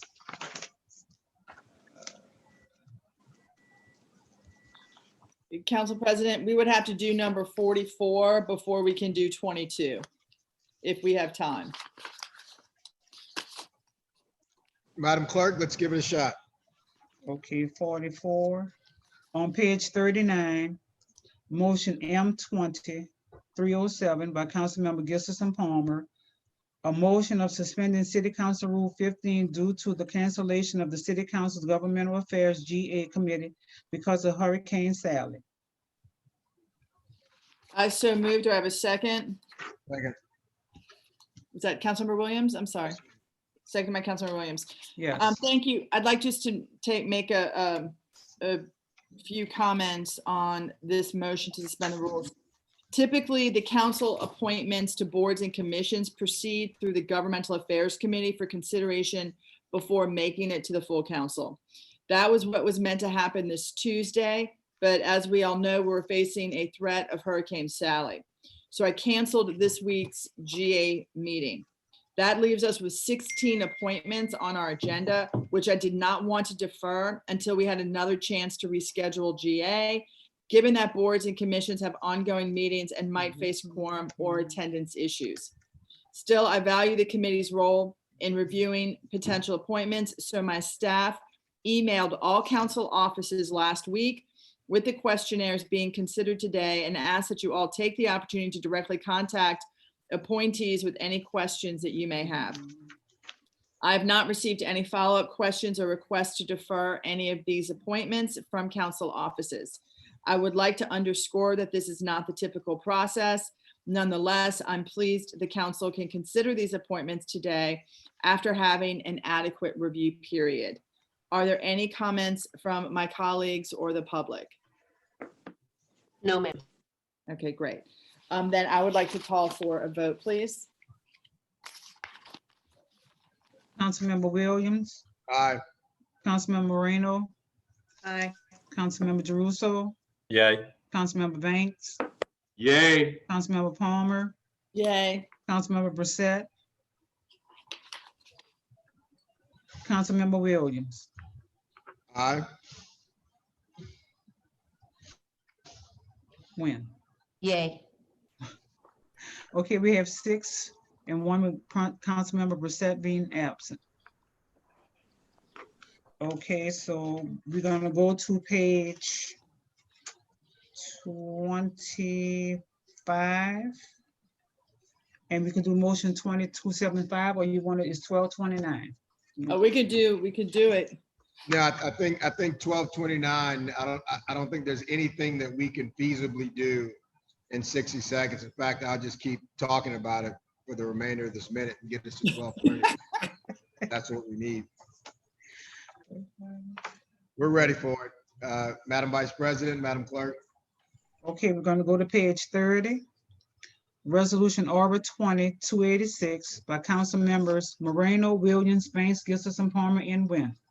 A resolution calling on the City of New Orleans Law Department and the New Orleans Police Department to create guidelines within 60 days of adoption of this resolution to prevent the use of no-knock search warrants, regulating the execution of search warrants in instances where deemed to be necessary, and providing for a complaints and discipline procedure as necessary within the existing NOPD policy manual, chapter 26.2.1, disciplinary matrix penalty schedule. Thank you, Madam Clerk. Members, as I mentioned during the Criminal Justice Committee, that as we continue to focus on criminal justice and police reform, we really must address a controversial tactic that is actually now being banned in many cities throughout our country, and those are no-knock warrants. Now, this is a particular type of warrant that is executed when police forcefully enter a location without identifying themselves. This tactic is being banned across the country because it is dangerous. It has proven to put civilians and officers in harm's way, and it has cost lives. In fact, it was this tactic that led to the murder of Breonna Taylor in Louisville, Kentucky, shot 5 times by Louisville police when they barged into her apartment looking for her boyfriend. Since Breonna Taylor's murder March 13th, there have been calls for the end of no-knock warrants nationwide. There is bipartisan support for federal legislation in Congress. Also, the governors in Wisconsin and Michigan are calling for prohibitions in their states. Many cities have outright banned by ordinance, and other cities by police policy. Now, I mentioned this before during the committee process that I initially wanted to bring an ordinance to ban this tactic, but due to a state law that authorizes this police power, we are superseded by state law. We are not the only city that has faced a predicament with the state law. And fortunately, there is a viable alternative, and that is to direct the NOPD and law department to create a policy to prevent no-knock warrants in the city of New Orleans. So that is what this resolution does. I'll tell you that I've had great conversations with the chief. The chief has already assured me that he has his team working on this new policy as we speak.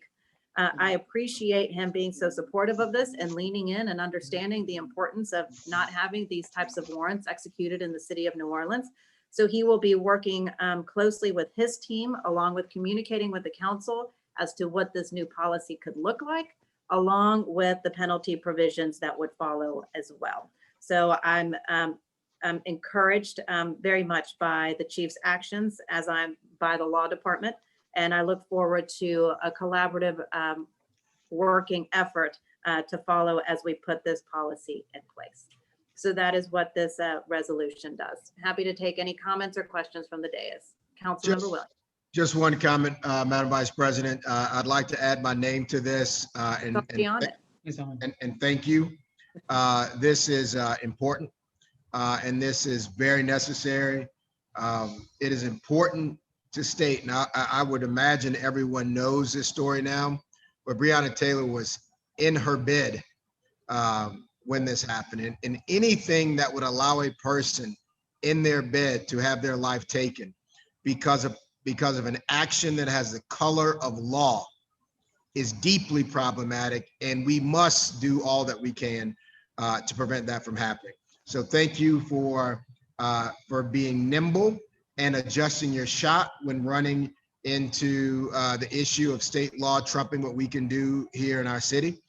Thank you for being creative. And I also want to thank the chief, because in all of NOP leadership, we have engaged in robust reforms in the city of New Orleans over the past several years. And we have not had to fight NOPD leadership to embrace these reforms. On almost every occasion, they have come to the table with open ears and with even suggestions about how to get these things on the books.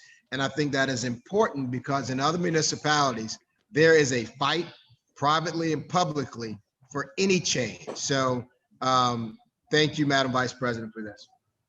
Thank you, Mr. President. And I'll tell you, one of the reasons why I became so passionate about this particular issue is because I'm friends with State Representative Attica Scott from Louisville, Kentucky. And she is the one who actually has drafted Breonna's law that is going to be moving through the Kentucky Assembly. And, just talking to her and learning more about Breonna Taylor, what happened to her, that story is incredibly gut-wrenching. But then when you start to really look into the history of no-knock warrants and then gain the understanding of just how dangerous those have been for innocent people over decades. And then the possibility on whether these types of warrants are even constitutional. So all of that just put together led me to call the chief and said, Chief, you know, we've got to do something about it. And to your point, Mr. President, I'll just tell you that the chief from that very first phone call was like, let's lean into reform. Let's figure this out, you know? And so I just very much appreciate that and very much appreciate the fact that he, you know, understood the urgency around getting something done now, sooner than later, before, God forbid, anything would ever happen in our city. Let's do something now that would prevent a life from being lost, God forbid. So, so anyway, any other comments from the dais? Seeing none, we've had, I believe, most members already add their names to it. So is there any public comment on this, Teresa? Yes, ma'am, we do. Okay. 10.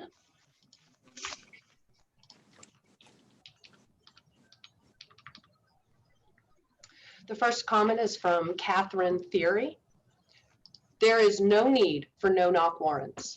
It is an infringement on the rights of the people. We have already seen the senseless and absolutely avoidable violence that has occurred from this type of warrant, and it is, frankly, unconscionable that the city would allow such a thing to continue. Banning no-knock warrants is a step in the right direction to prevent unnecessary police violence against human beings, and is one that the City Council needs to take. For too long, people have lived in fear of the police who have been charged to protect and serve. At this moment, the people of the city of New Orleans are not being protected or served by NOPD. No-knock warrants need to stop. This is one act that can be taken now to begin to prevent unnecessary murder and violence against the citizens of New Orleans. Let us not forget that you are all innocent until proven guilty. Bruce Riley.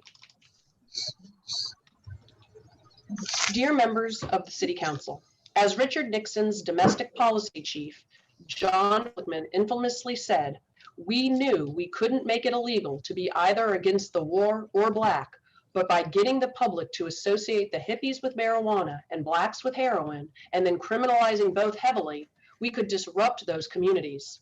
Anyone looking around New Orleans can see that they and their successors achieved their goals. No-knock warrants were an invention of the war on communities known as the war on drugs.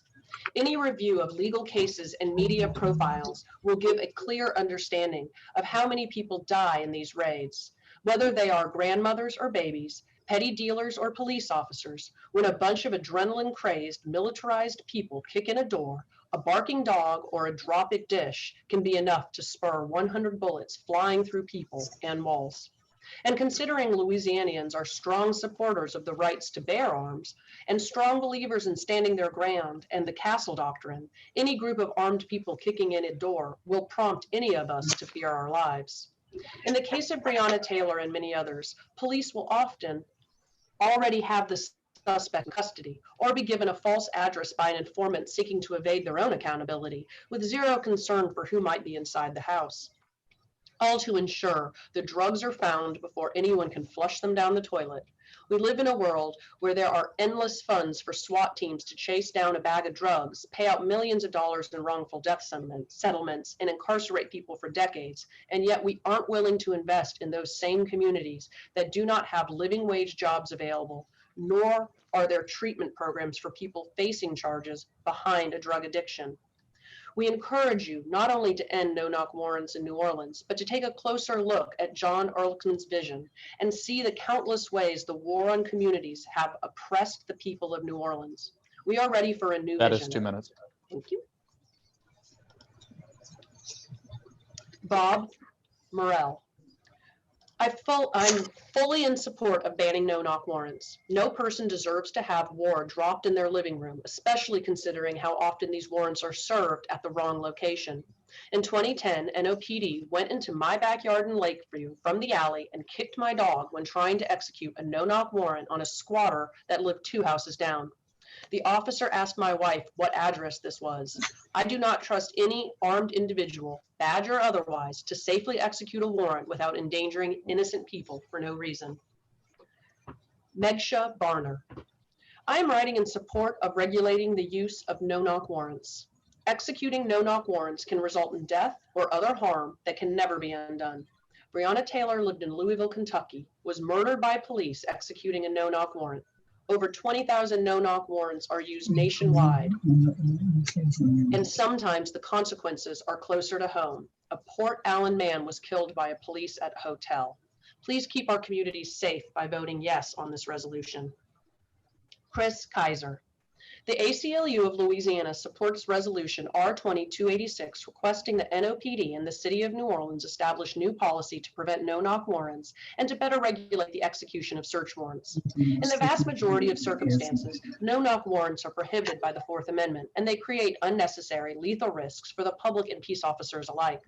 Many New Orleans residents legally own firearms, and Louisiana law provides that the use of lethal force is justifiable to defend against a forcible trespass or violent crime if reasonable under the circumstances.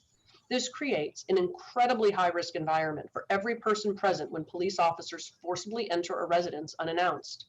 Eliminating the practice is likely to save lives. New Orleans should follow the lead of a growing number of American cities and states and ban no-knock warrants outright.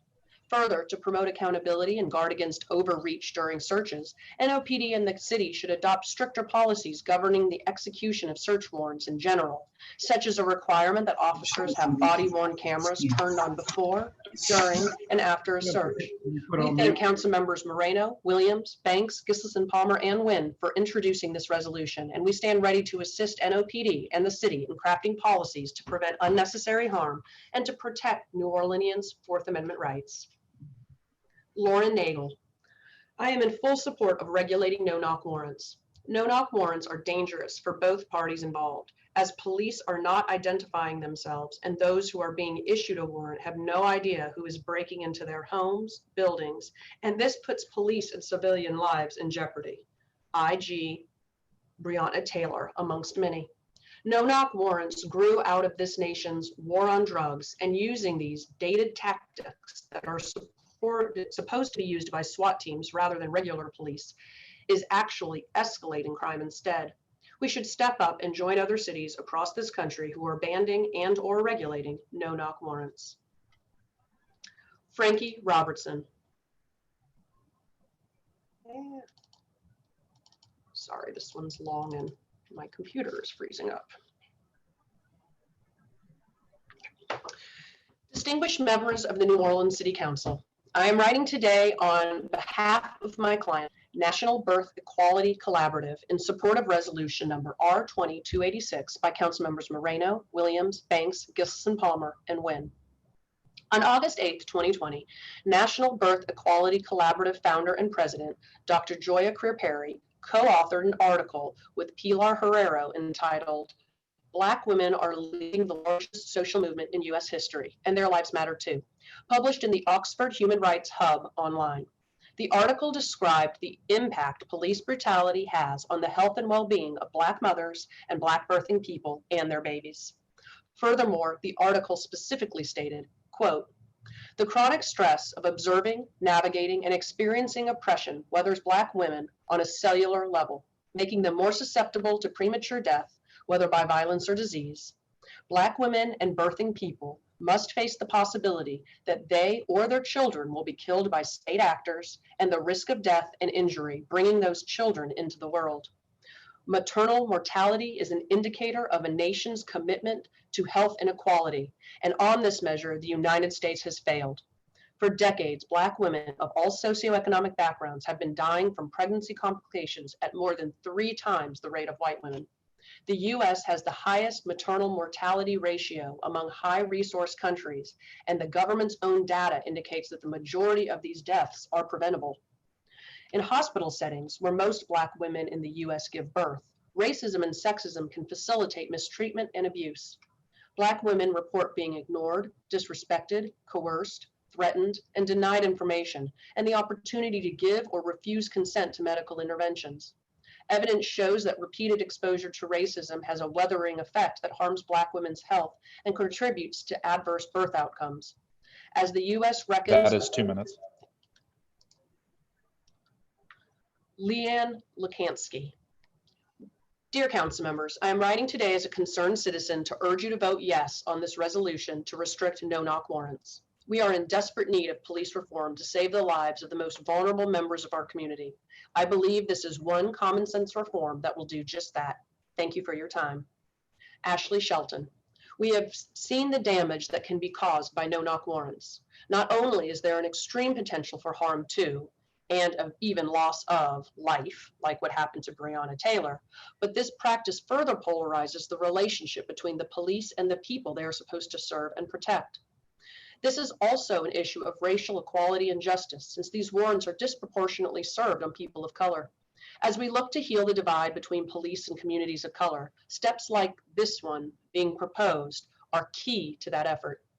Furthermore, the U.S. Constitution guarantees people freedom from unreasonable searches and seizures. No-knock warrants may currently be technically lawful, but it seems clear that they violate the spirit of the Fourth Amendment.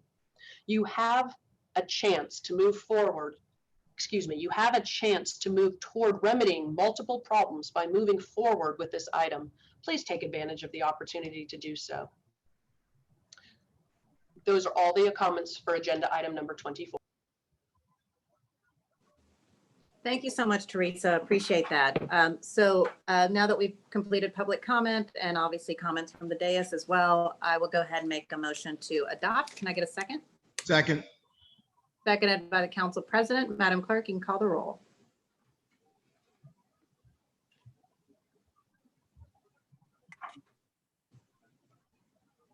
You're on mute, Miss Temple.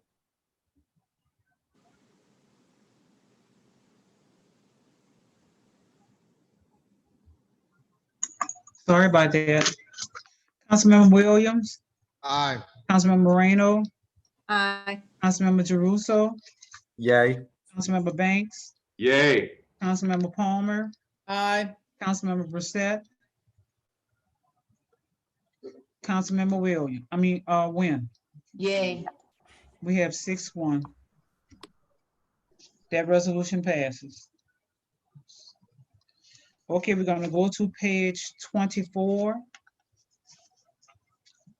Ordinance calendar number 33,106 by council members Banks and Williams. An ordinance to amend and reordain section 90-40 of the Code of the City of New Orleans to ban the use of riot control agents by law enforcement officers except under specific circumstances involving a threat of harm to persons and otherwise to provide respect thereto. The Criminal Justice Committee recommended approval. There's an amendment to ordinance calendar number 33,106 by council members Banks and Williams. An amendment to clarify that any use of riot control agents is limited to preventing imminent loss of life or serious bodily injury or to dislodge a barricaded criminal suspect, as well as requiring the announcement and opportunity to retreat prior to deployment of any riot control agent. And there's an amendment to ordinance calendar number 33,106. Amendments to ordinance calendar number 33,106 by council members Williams and Banks. An amendment to add the word violent before criminal suspect and threat of before the word imminent. That is the amendment. Madam Clerk, thank you. Councilmember Banks, why don't you start us off? Well, you've got the amendments, but I want you to carry the amendments, but I would like for everyone listening to know that we're intentional in making sure that the New Orleans Police Department is as best as it can be.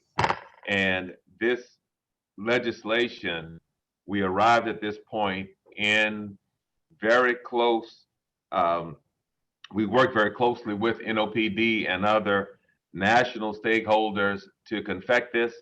This is an excellent piece of legislation that I hope will be duplicated in other municipalities across the country. The fact that tear gas is outlawed by treaties for use in war, it just makes sense that it should not be deployed unless it's in the most dire of circumstances on American citizens. I've got a couple of calls that people called about handicapping the police ability to do their job. I assure you that this does not do that. If there is a life and death situation, the police have the ability to use this, but something as simple or as benign as crowd control, it should not be used, and this will prohibit that. So with that, Council President, if you would carry your amendments, and then we'll move to adoption of the ordinance as amended.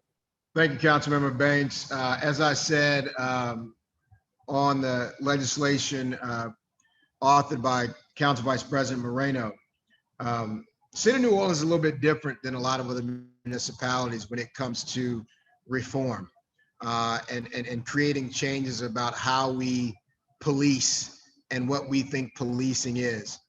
When we make these changes, we've been able to do these with the cooperation of NOPD leadership. And as Councilmember Banks said very, very well, they were at the table along with stakeholders, along with community to craft this. So I know Councilmember Banks mentioned a number of folks calling, talking about handicapping the police. Please believe the NOPD weighed in, and they would have let us know if they thought this would in any way limit their ability to do what they need to do. And so they were at the table along with community, and we've been able to craft something that I think will make New Orleans the type of city we want it to be.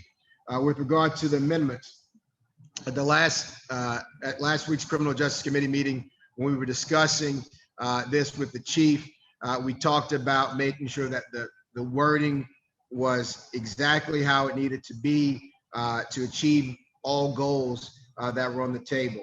And working with the ACLU, I want to thank them for their participation.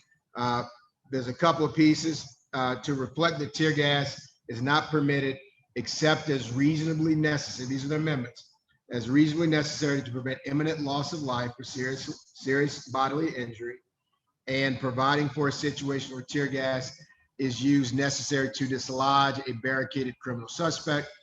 The ordinance was really intended to address protest situations, as everyone understands. But there might be a situation where we have a barricaded suspect or a hostage situation that fits into other police protocols. I also suggested, and the chief agreed, to adding a requirement that a clear and audible warning and an opportunity be given that allows a crowd to listen and retreat before there's any deployment of anything. And so that's one of the amendments.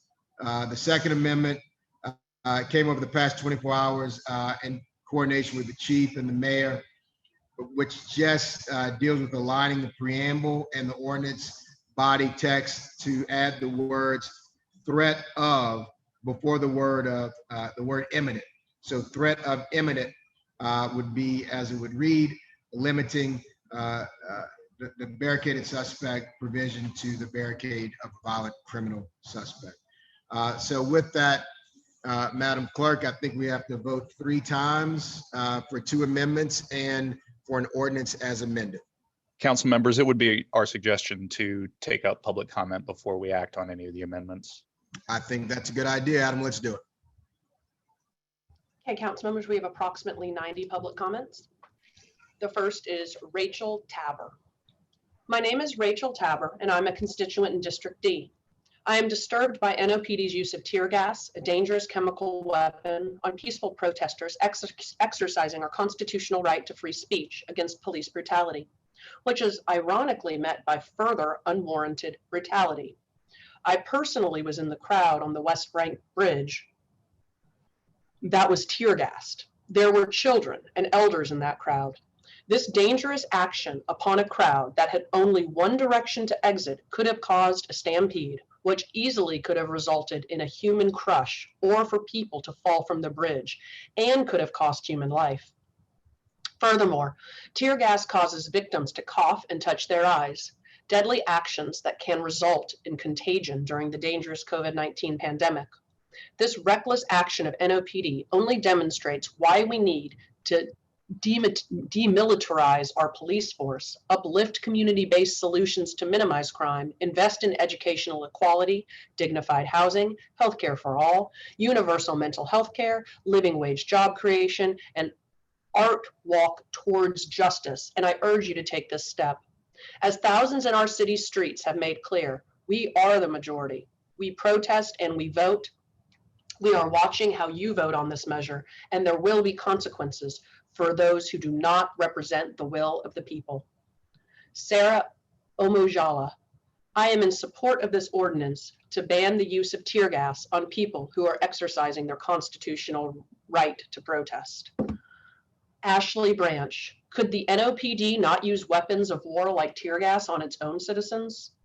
Chris Kaiser, the ACLU of Louisiana strongly supports calendar number 33106 as amended to restrict NOPD's use of chemical agents. Tear gas poses serious health threats and, in a protest or assembly setting, inherently cannot be targeted narrowly at individuals.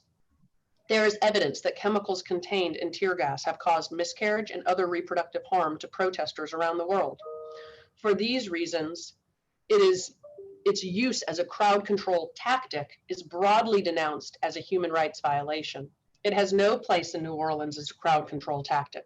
We further support the amendments to the legislation, which provide that riot control agents may not be deployed against protesters unless necessary to prevent imminent death or serious bodily harm, and unless police first give adequate warnings and opportunity to clear the area. These amendments help avoid unintended loopholes and bring the ordinance into alignment with constitutional standards. We thank members of the Criminal Justice Committee for their unanimous support of this legislation. Susan Hudson, thank you for your leadership on this ordinance to limit the use of harmful tear gas on our community and officers. This is a direct product of community-driven reform. I look forward to seeing the ordinance pass. Celeste Kahn, please take the necessary steps to ban tear gas and other weapons of dangerous crowd control. People not only have the right to assembly, but should have the right without fear. Brittany Enos, Council members, I was on the Crescent City Connection the night NOPD tear gassed peaceful protesters. They allowed us onto the bridge, giving us no reason to believe that it presented a problem. Then they blocked our passage, simultaneously letting cars enter behind us, effectively boxing us in. In retrospect, this was clearly tactical. Rather than protecting us and allowing us to peacefully exercise our First Amendment rights, they trapped us and risked all of our lives that night. Nothing that we did that night would warrant their reaction. They were the instigators of violence. Their use of tear gas and rubber bullets nearly caused a panic, and people could have dropped to their deaths over the low side rails, and the NOPD lied about it. Furthermore, the employment of tear gas during an unprecedented global pandemic is unconscionable. Tear gas is a chemical agent that causes the eyes and nose to tear up and expel mucus. Skin irritations result, along with shortness of breath, coughing, and even all-out respiratory failure. It also precipitates miscarriage and birth defects in pregnant women. Long-term exposure can result in death. People were gasping for breath and being fired upon by NOPD on the bridge that night, while tears and mucus streamed down their faces. They were forced to take their PPE off to receive medical treatment, thereby potentially putting others at risk of COVID. Is this the NOPD's idea of to protect and serve? Is this how we keep our people safe and whole during a deadly global pandemic?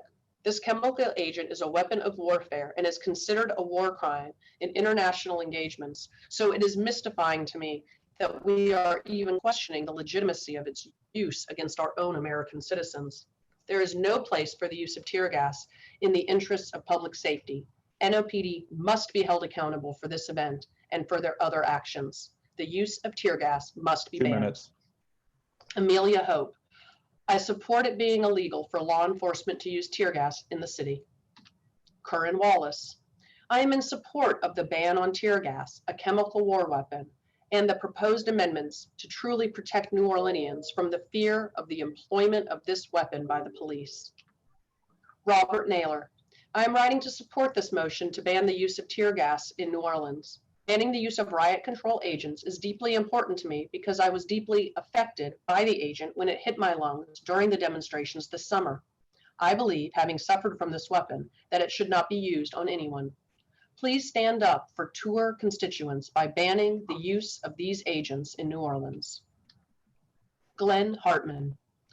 My name is Glenn Hartman and I live uptown in District A. This summer, NOPD released tear gas and it burned and choked peaceful protesters. Please, can we not allow the NOPD to use chemical weapons on our own citizens? The next comment is a form comment. I'll read it in and then all of the names that submitted the same or substantially similar comment. This summer in New Orleans Police Department fired tear gas, a weapon of war, at thousands of peaceful protesters. Tear gas is a chemical weapon that has no place in public safety.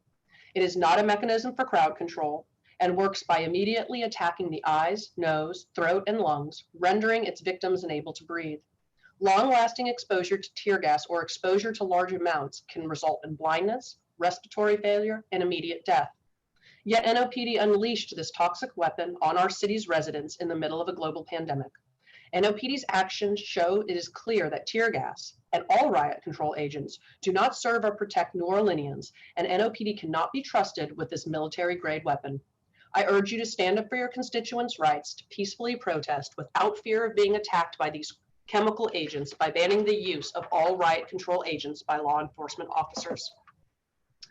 And that comment was submitted by Kendra Davis, Lou Furman, Gina Womack, Yasir Yegel, Tobias Stallworth, Nina Horn, Elizabeth McMillan, Ruby Troiano, Rachel Stein, Zoe Johnson, Julianne Marine, Catherine Strauss, Corrine Watson, and Melanie Schatz.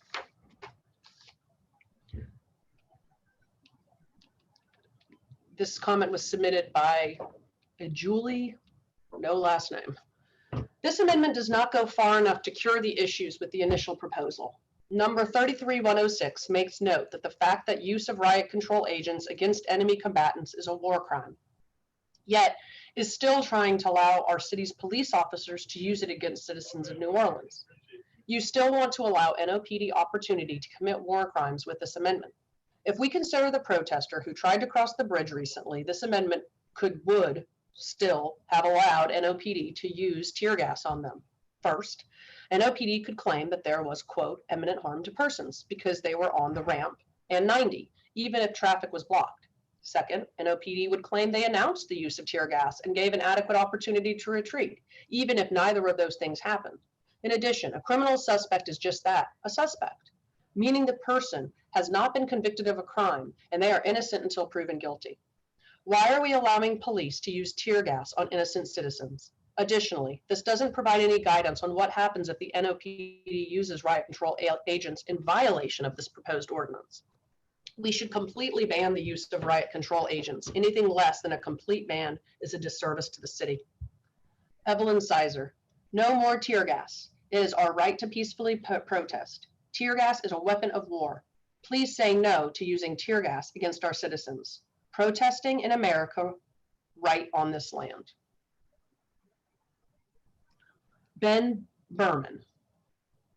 My name is Ben Berman and I'm a resident of Mid-City. Tear gas is a toxic substance banned under international law.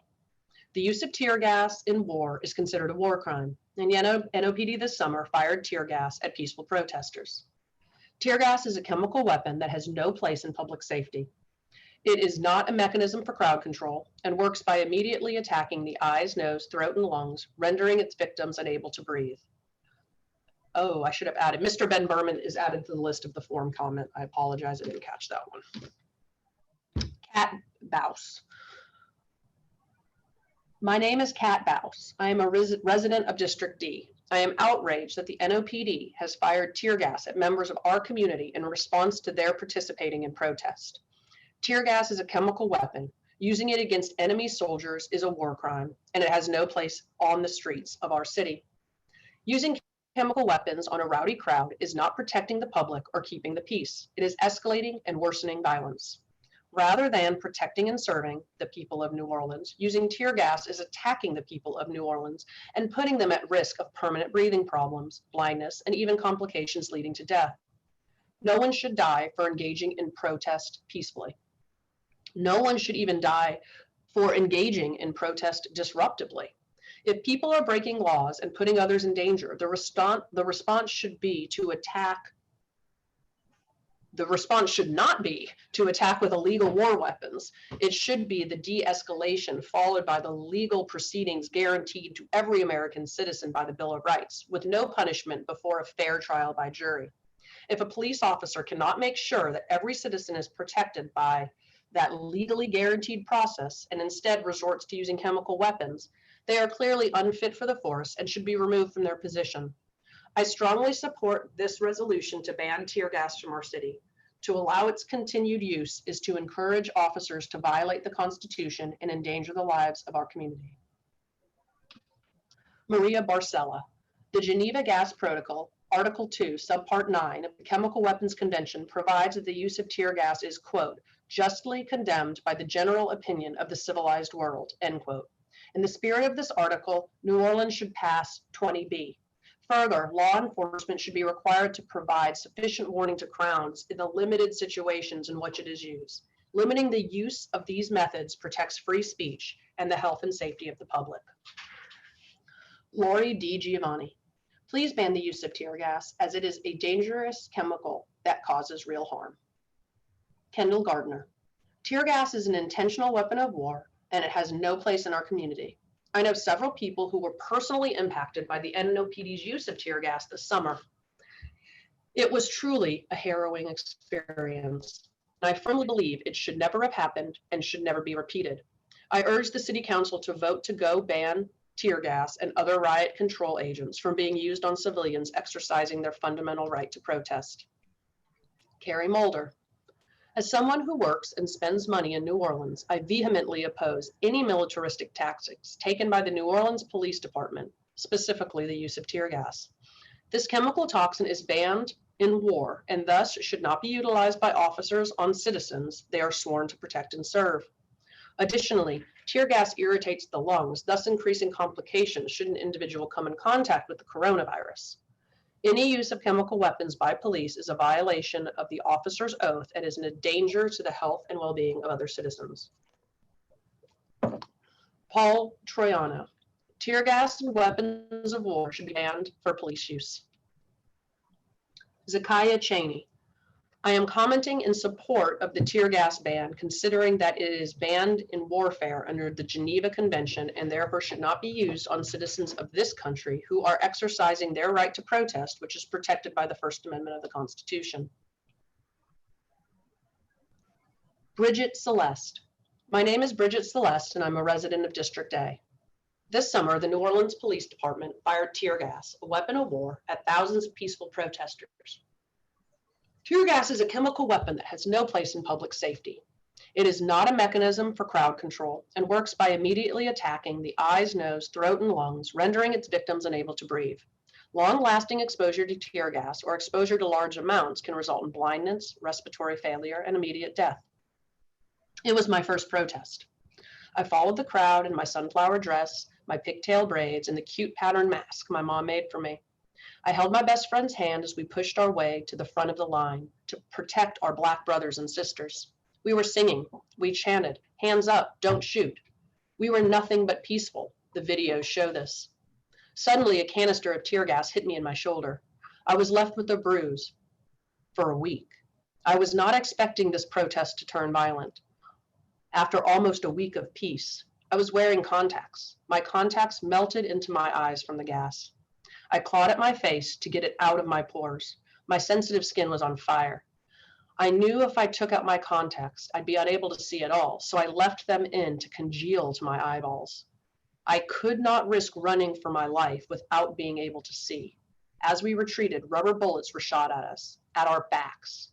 We pushed forward. I came home to a tearful mother and a concerned father who have never been more proud of me. I scraped my contacts out of my eyes. They came off in pieces. My fingernails were oily with residue, and every time I put my finger back into my eye to get my contact out, I re-experienced this pain. No matter how many times I washed my hands with soap and burning hot water, this residue remained. My eyes were red and puffy for days. I dared not hug my little siblings, 1, 3, and 5 years old, for a week to avoid transferring this heat to their fragile, pale skin. Tear gas That was is 2 minutes. Bria Morlier, stop killing us. Catherine Theory, I am writing to request your support in the ban against the use of tear gas. Tear gas is a weapon of war. What possible justification could there be to use such a weapon against citizens of this country? Most recently, we have seen it used against protesters who are well within their rights to protest and who are doing so peacefully. It is clear that NOPD cannot be trusted with such weapons because it will be abused and it will be used against the people of this city. It is absolutely inappropriate to subject the people of our community to such assault. Tear gas, especially when used during ongoing pandemic, is completely uncalled for. Police should be standing in defense of our community, not harming it with chemical weapons. Robert Dismarius Sullivan. In my 55 years in New Orleans, since arriving from Lake Charles to attend Tulane University, I have never seen a situation that required weapons of war to maintain order. Even in the anger rightfully shown by the public in the city council chambers over the demolition of public housing projects, it sufficed to speak forcefully and physically detain. The council is obliged to initiate study of nonviolent policing strategies for New Orleans, and I recommend starting with the government of Belfast and Northern Ireland, where the police chief has become an internationally recognized expert. Several years ago, he gave a lecture at Loyola about his successes. There will always be violence in police work, but there is no reason to encourage it. Catherine Jones, MD. As a practicing physician and lifelong New Orleanian, I feel compelled to speak out against the use of tear gas on peaceful protesters. Tear gas has been condemned as a weapon of war by international peace organizations. Further, tear gas exacerbates respiratory problems such as asthma and COPD, both of which are common in our New Orleans population. We have also seen in recent months that COVID-19 symptoms are worse among people who have been on the receiving end of tear gas. During a global pandemic, which features a respiratory illness that disproportionately kills Black and brown people, using an agent like tear gas places people at even more dangerous from COVID-19. Furthermore, there is no benefit to using tear gas. Rather than de-escalate tensions that may arise during peaceful protest, tear gas creates senses of disorientation, fear, and chaos. It does not lead to crowd control, but instead creates chaos. As a medical professional, I am trained to think in terms of risk versus benefit. The risk of using tear gas upon peaceful protesters always, but especially during the COVID-19 pandemic, are great and could actually even lead to death in certain cases. The benefits are zero. The only reasonable and moral choice is to abandon the use of tear gas. Clarissa Hoff. My name is Dr. Clarissa Hoff. I am a physician who has been practicing in Louisiana since 2013. Tear gas is a chemical weapon banned in the use of war. Why would you allow it on civilians? It is known to cause abortions. In people with underlying respiratory disease, it can cause death. It can cause eye and respiratory tract damage, even in healthy people. This is not a harmless deterrent. It is a very harmful chemical that can kill unborn children. Do not allow this illegal weapon of war to be used on New Orleans citizens. Respectfully submitted. Aaron Sinclair. Ms. Sinclair actually submitted the form comment about tear gas not having its place in public safety. Jill DeRosas. Hello, my name is Jill DeRosas. I was in attendance at a protest this summer before the New Orleans Police Department fired tear gas, a weapon of war, at thousands of peaceful protesters. I missed another form comment. I apologize. Jill DeRosas and Aaron Sinclair submitted the form comment I read earlier. Anika Afori. This amendment to restrict the use of tear gas on protesters is a great start to protecting the citizens of New Orleans' right to assemble and protest. While I understand tear gas will not completely be banned, I hope this restrictions in this ordinance is the starting point. Pass this ordinance and show the community that each of you agree NOPD should not be using tear gas and rubber bullets on peaceful protesters. Jade Surrounding. Tear gas should not be used on the people of New Orleans. Police departments have been militarized over the years. But the proliferation of weapons such as tear gas does not mean that they are acceptable. Even to say militarized misses something here, as tear gas is banned in war. So why would it be used against residents of this city? New Orleans is not nearly the first city to reconsider the use of this weapon against its people. This should be an easy one for the City Council. Thank you. Emily Rhodes. Hello, my name is Emily and I'm a resident of District C. I am writing to urge the full City Council to approve the ordinance that bans the use of tear gas. Tear gas is a chemical weapon that has no place in public safety. It is not a mechanism for crowd control, and it works immediately at attacking the eyes, nose, throat, and lungs, rendering its victims unable to breathe. NOPD's actions this summer show that tear gas and all riot control agents do not serve or protect New Orleans, and the NOPD cannot be trusted with this military-grade weapon. I urge you to stand with your constituents' rights to peacefully protest without fear of being attacked by these chemical agents by banning the use of all riot control agents by law enforcement officers. Megan Garvey. What you got? The recent protests were born of community frustration with racism in our law enforcement and criminal court systems. We owe a debt of gratitude to all New Orleanians who raise their voices to protest injustice and who push us to be better, safer, and a more just community. Stifling First Amendment rights and threatening the safety of our own people can never be justified. Banning the use of tear gas against our citizens is an act of love and a demonstration of trust in our citizens. City Council, do it now. Christopher Weaver. During the summer's protests over police killings and systemic racism, NOPD fired tear gas, a weapon of war, at thousands of peaceful protesters. NOPD's actions show it is clear that tear gas and all riot control agents do not serve or protect New Orleanians. Furthermore, NOPD nor any police department should be trusted with this or any military-grade weapon. I urge you to stand up for your constituents to peacefully protest without fear of being attacked by chemical agents. Daniel Ray. Please seriously consider banning the use of tear gas on the citizens of New Orleans. Tear gas is a weapon of war and has no place at peaceful protests in our city. It is the right of the people to raise their voices when they see oppression. This summer, the NOPD attacked citizens with tear gas for, as far as I can tell, obstructing a roadway. Blocking an access point for a vehicle does not warrant the use of wartime chemical weapons on humans, period. This just seems like common sense to me. I do not claim to be an expert on politics, the police force, or war, but it seems obvious to me that these actions do not warrant that sort of reaction. Thank you for your time. Peace. Rachel Wallace. No more tear gas. There is no need to use this kind of weapon against us citizens. Vern Baxter.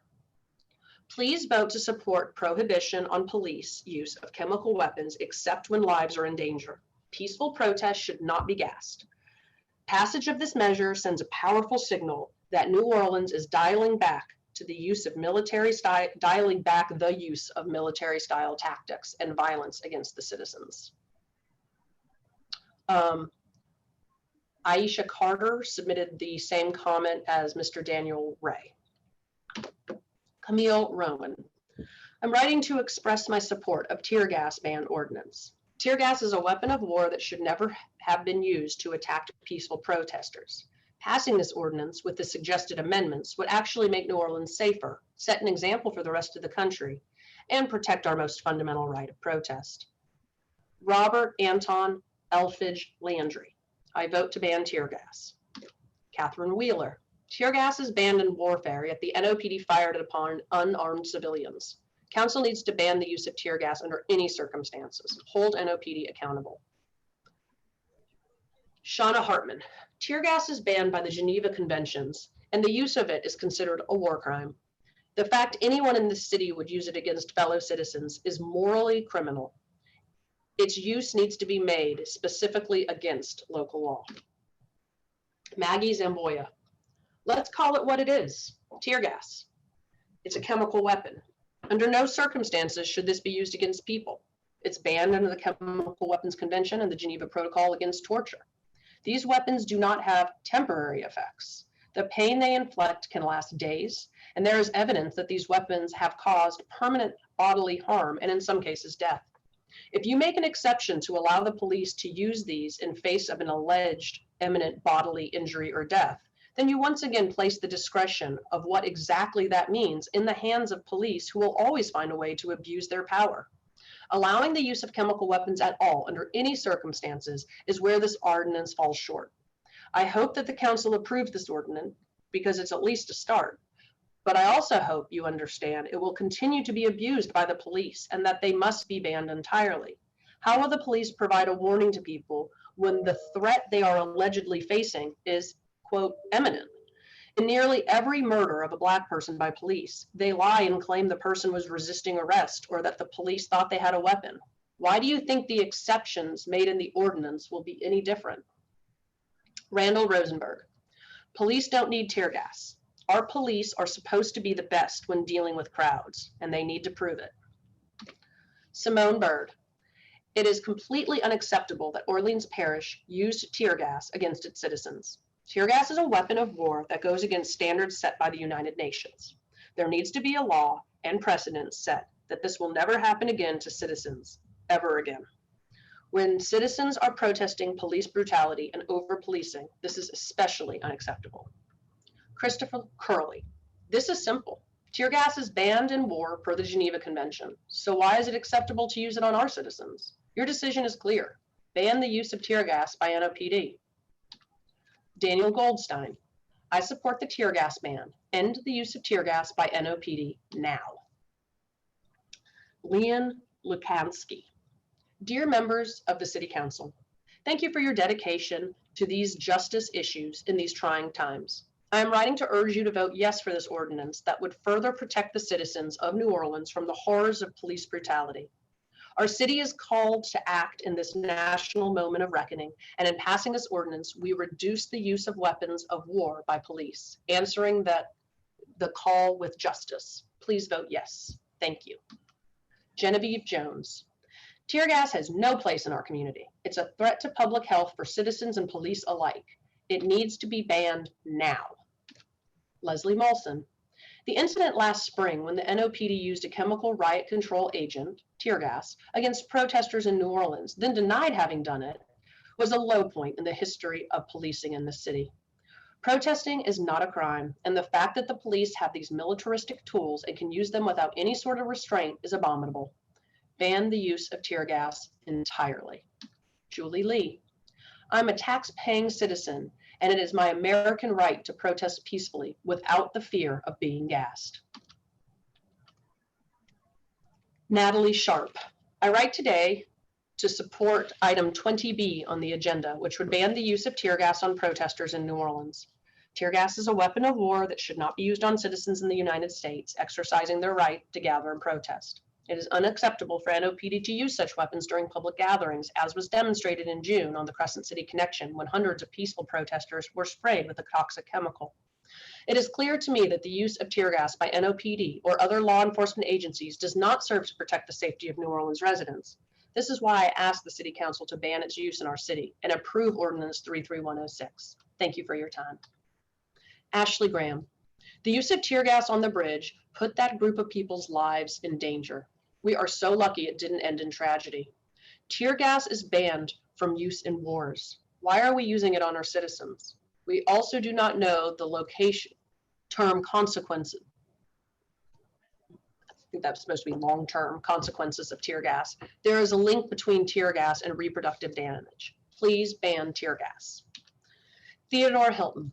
The use of tear gas and projectiles is completely unethical in the context of protests. New Orleans should not ever use these, and definitely not as a means of crowd control.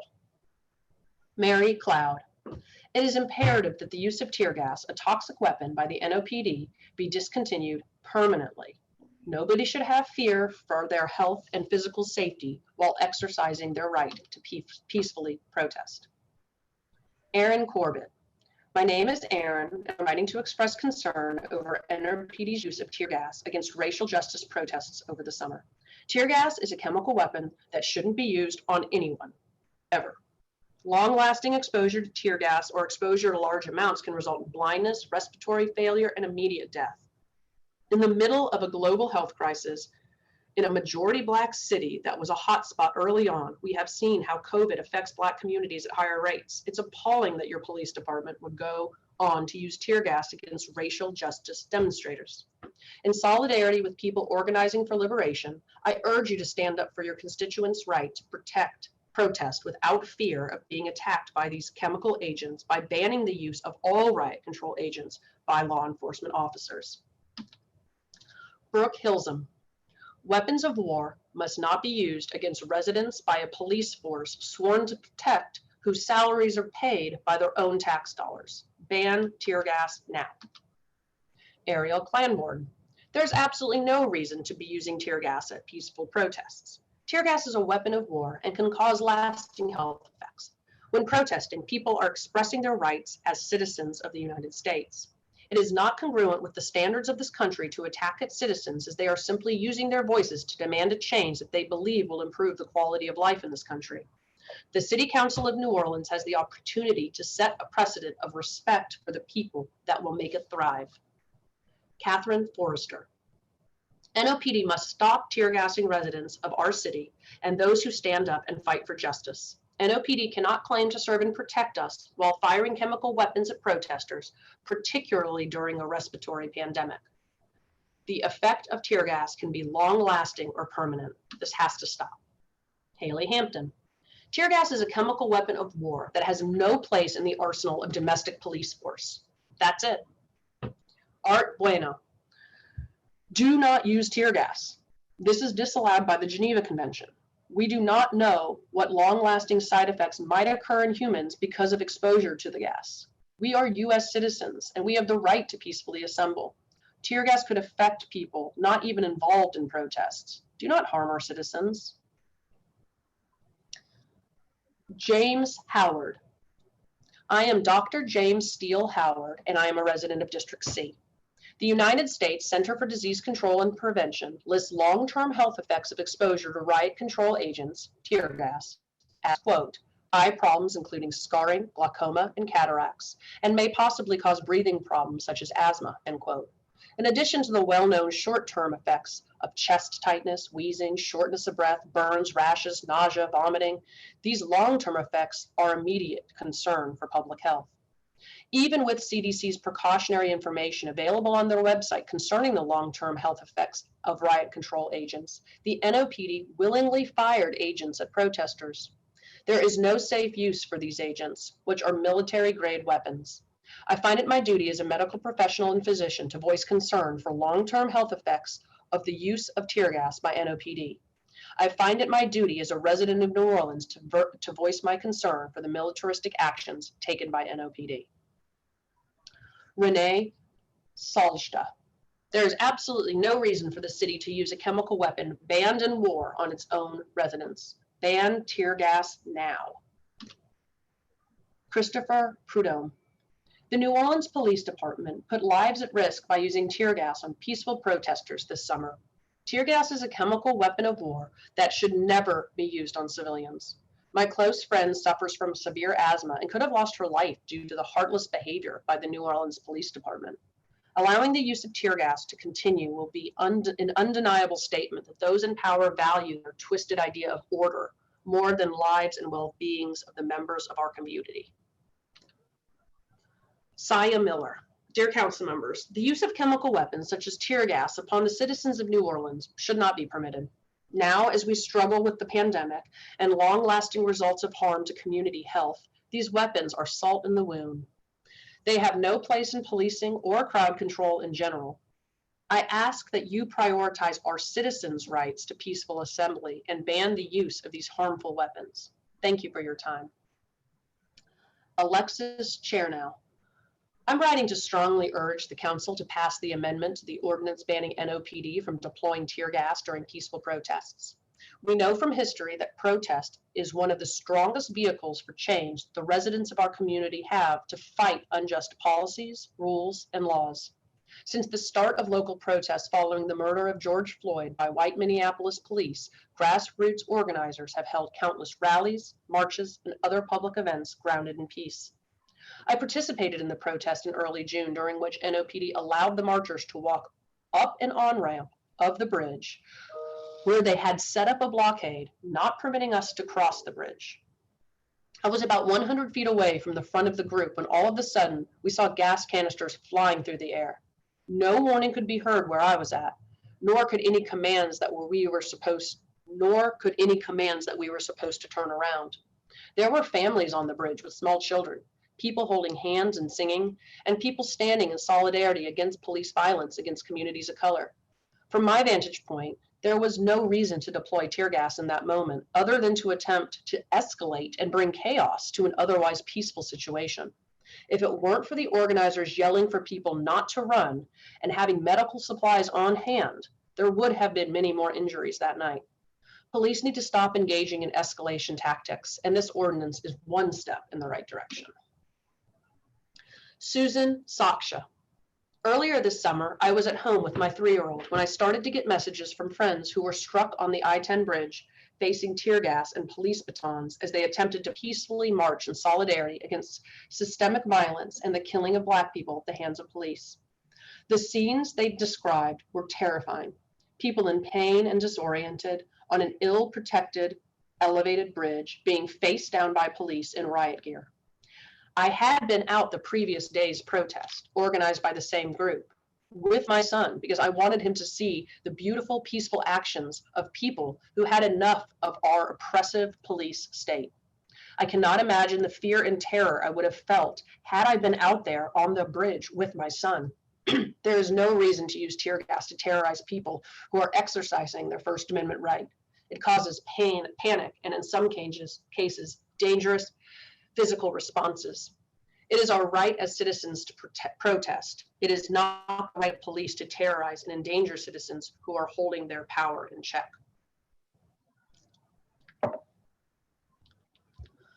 Alicia Savoy.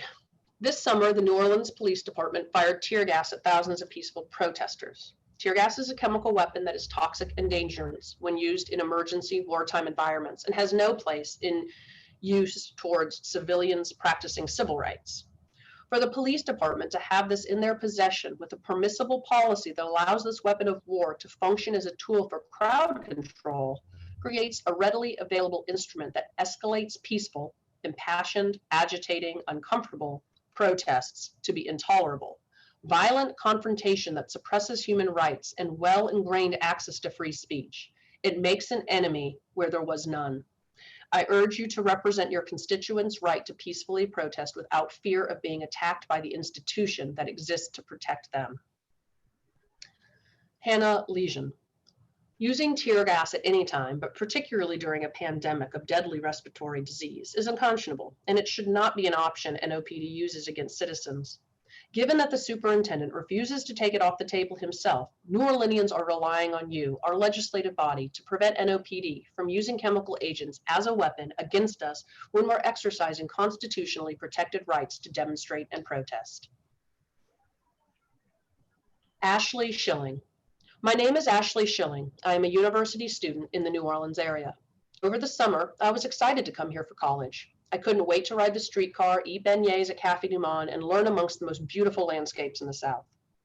One June night, however, that excitement was replaced by fear.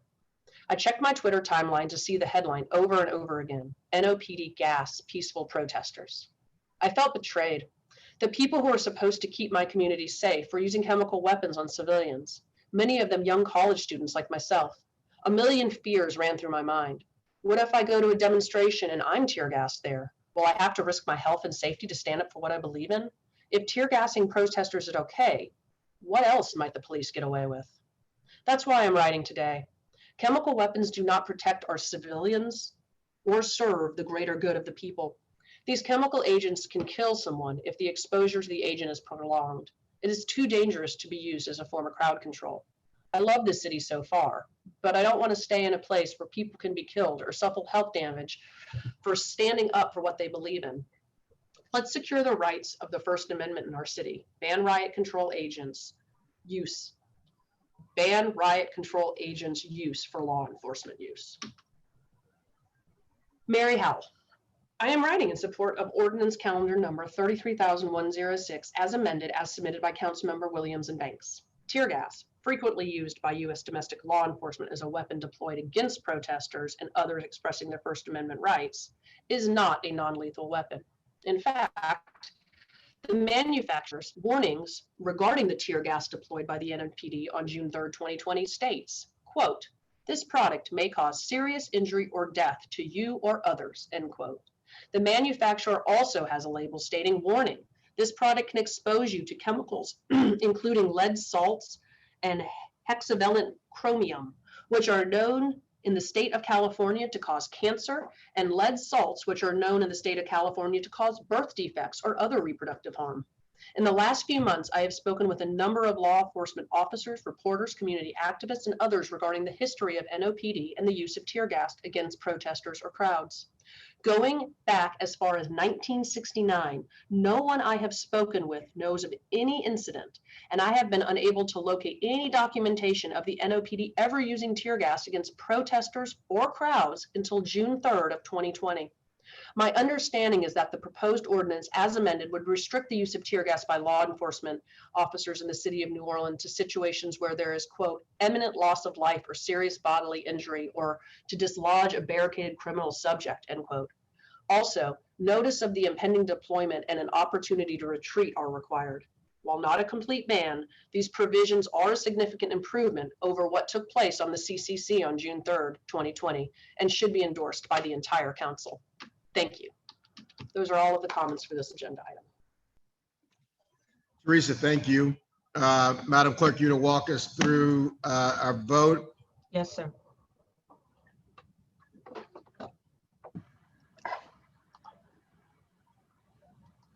We're going to do the amendments first in the ordinance as amended. Yes. You can hear me, council member? I can hear you fine. Okay. Paul, I need you to turn me back on so they can see me, please. We're going to start with the amendment to the amendment.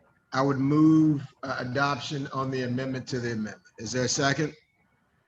Second. Seconded by Councilmember Banks. Madam Clerk. Councilmember Nguyen, Yay. Councilmember Brissette, Yay. Councilmember Williams, Yay. Councilmember Moreno, Councilmember Moreno, Councilmember Gissison Palmer, Yay. Councilmember Banks, Yay. Councilmember Jeruso. Yay. We have 6 yeas, no nays, and the I'm sorry, amendment. ma'am. I'm a yay too. Okay. Sorry. We have 7 yeas, and the amendment to the amendment is adopted. Now we need to adopt the amendment as amended. I would move on the amendment as amended. Is there a second? Second. Seconded by Councilmember Banks. Councilmember Nguyen, Yay.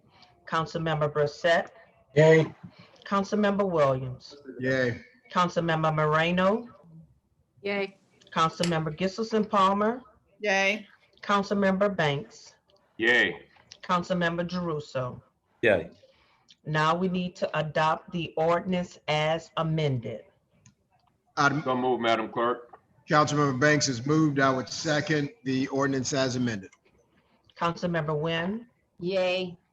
Councilmember Brissette, Yay. Councilmember Williams, Yay. Councilmember Moreno, Yay. Councilmember Gissison Palmer, Yay. Councilmember Banks, Yay. Councilmember Jeruso. Yay. We have 7 yeas, no nays. Ordinance calendar number 33,106 has been adopted as amended. Thank you, Madam Clerk. Council members, we need to go back to page 30 to resolution R 2286 and reconsider the vote. I'd move to reconsider. Is there a second? Second. Seconded by Councilmember Brissette. Madam Clerk. Councilmember Nguyen, Yay.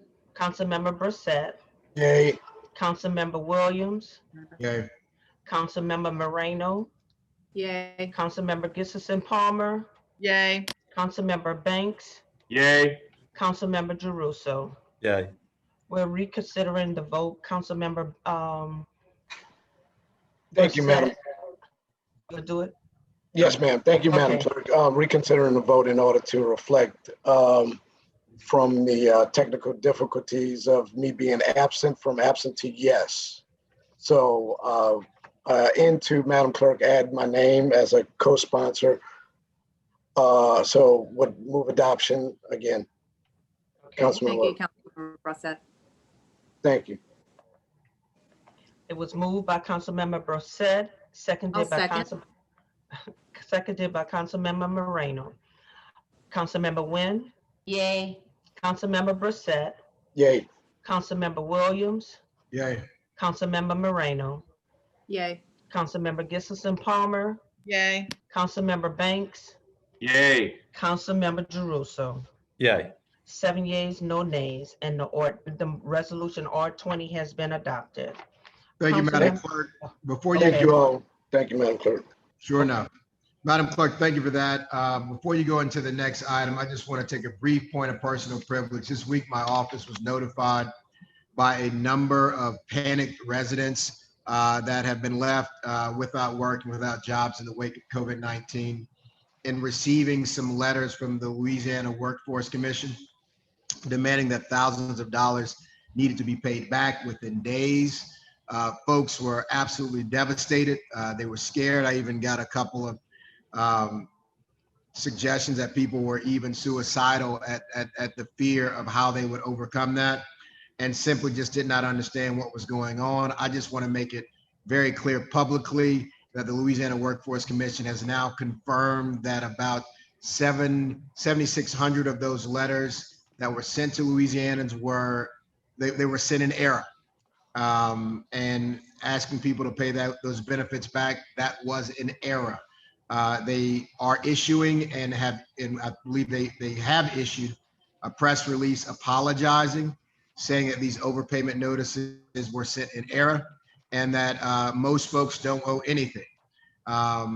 They will also send a notice of adjustment to these individuals in the next week or so, indicating their overpayment balance is zero and that no action is required by any of those impacted.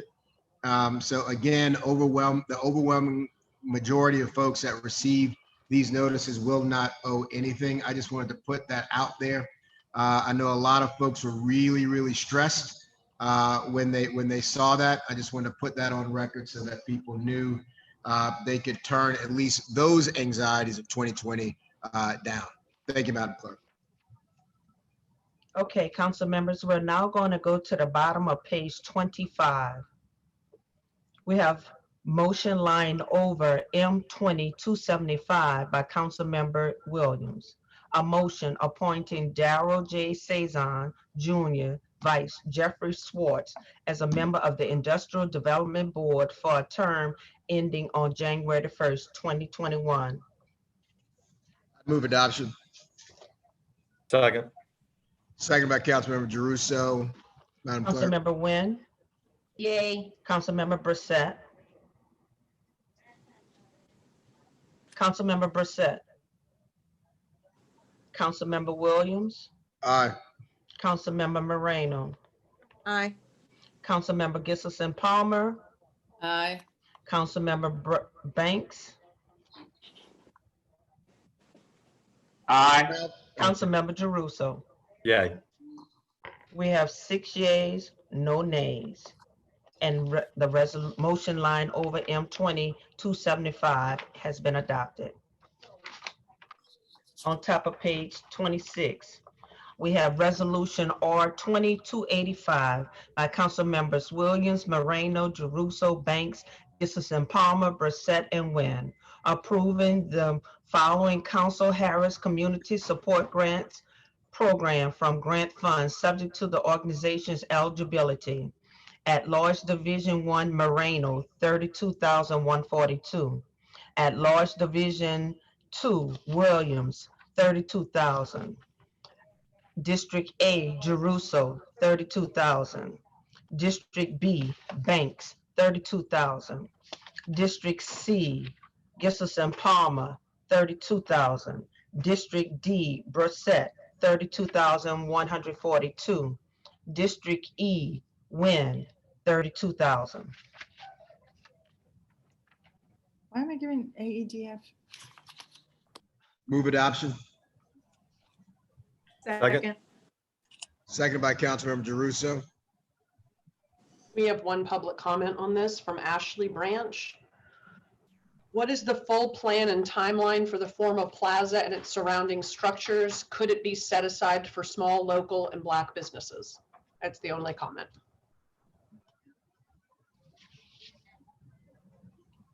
Ashley, what, Teresa?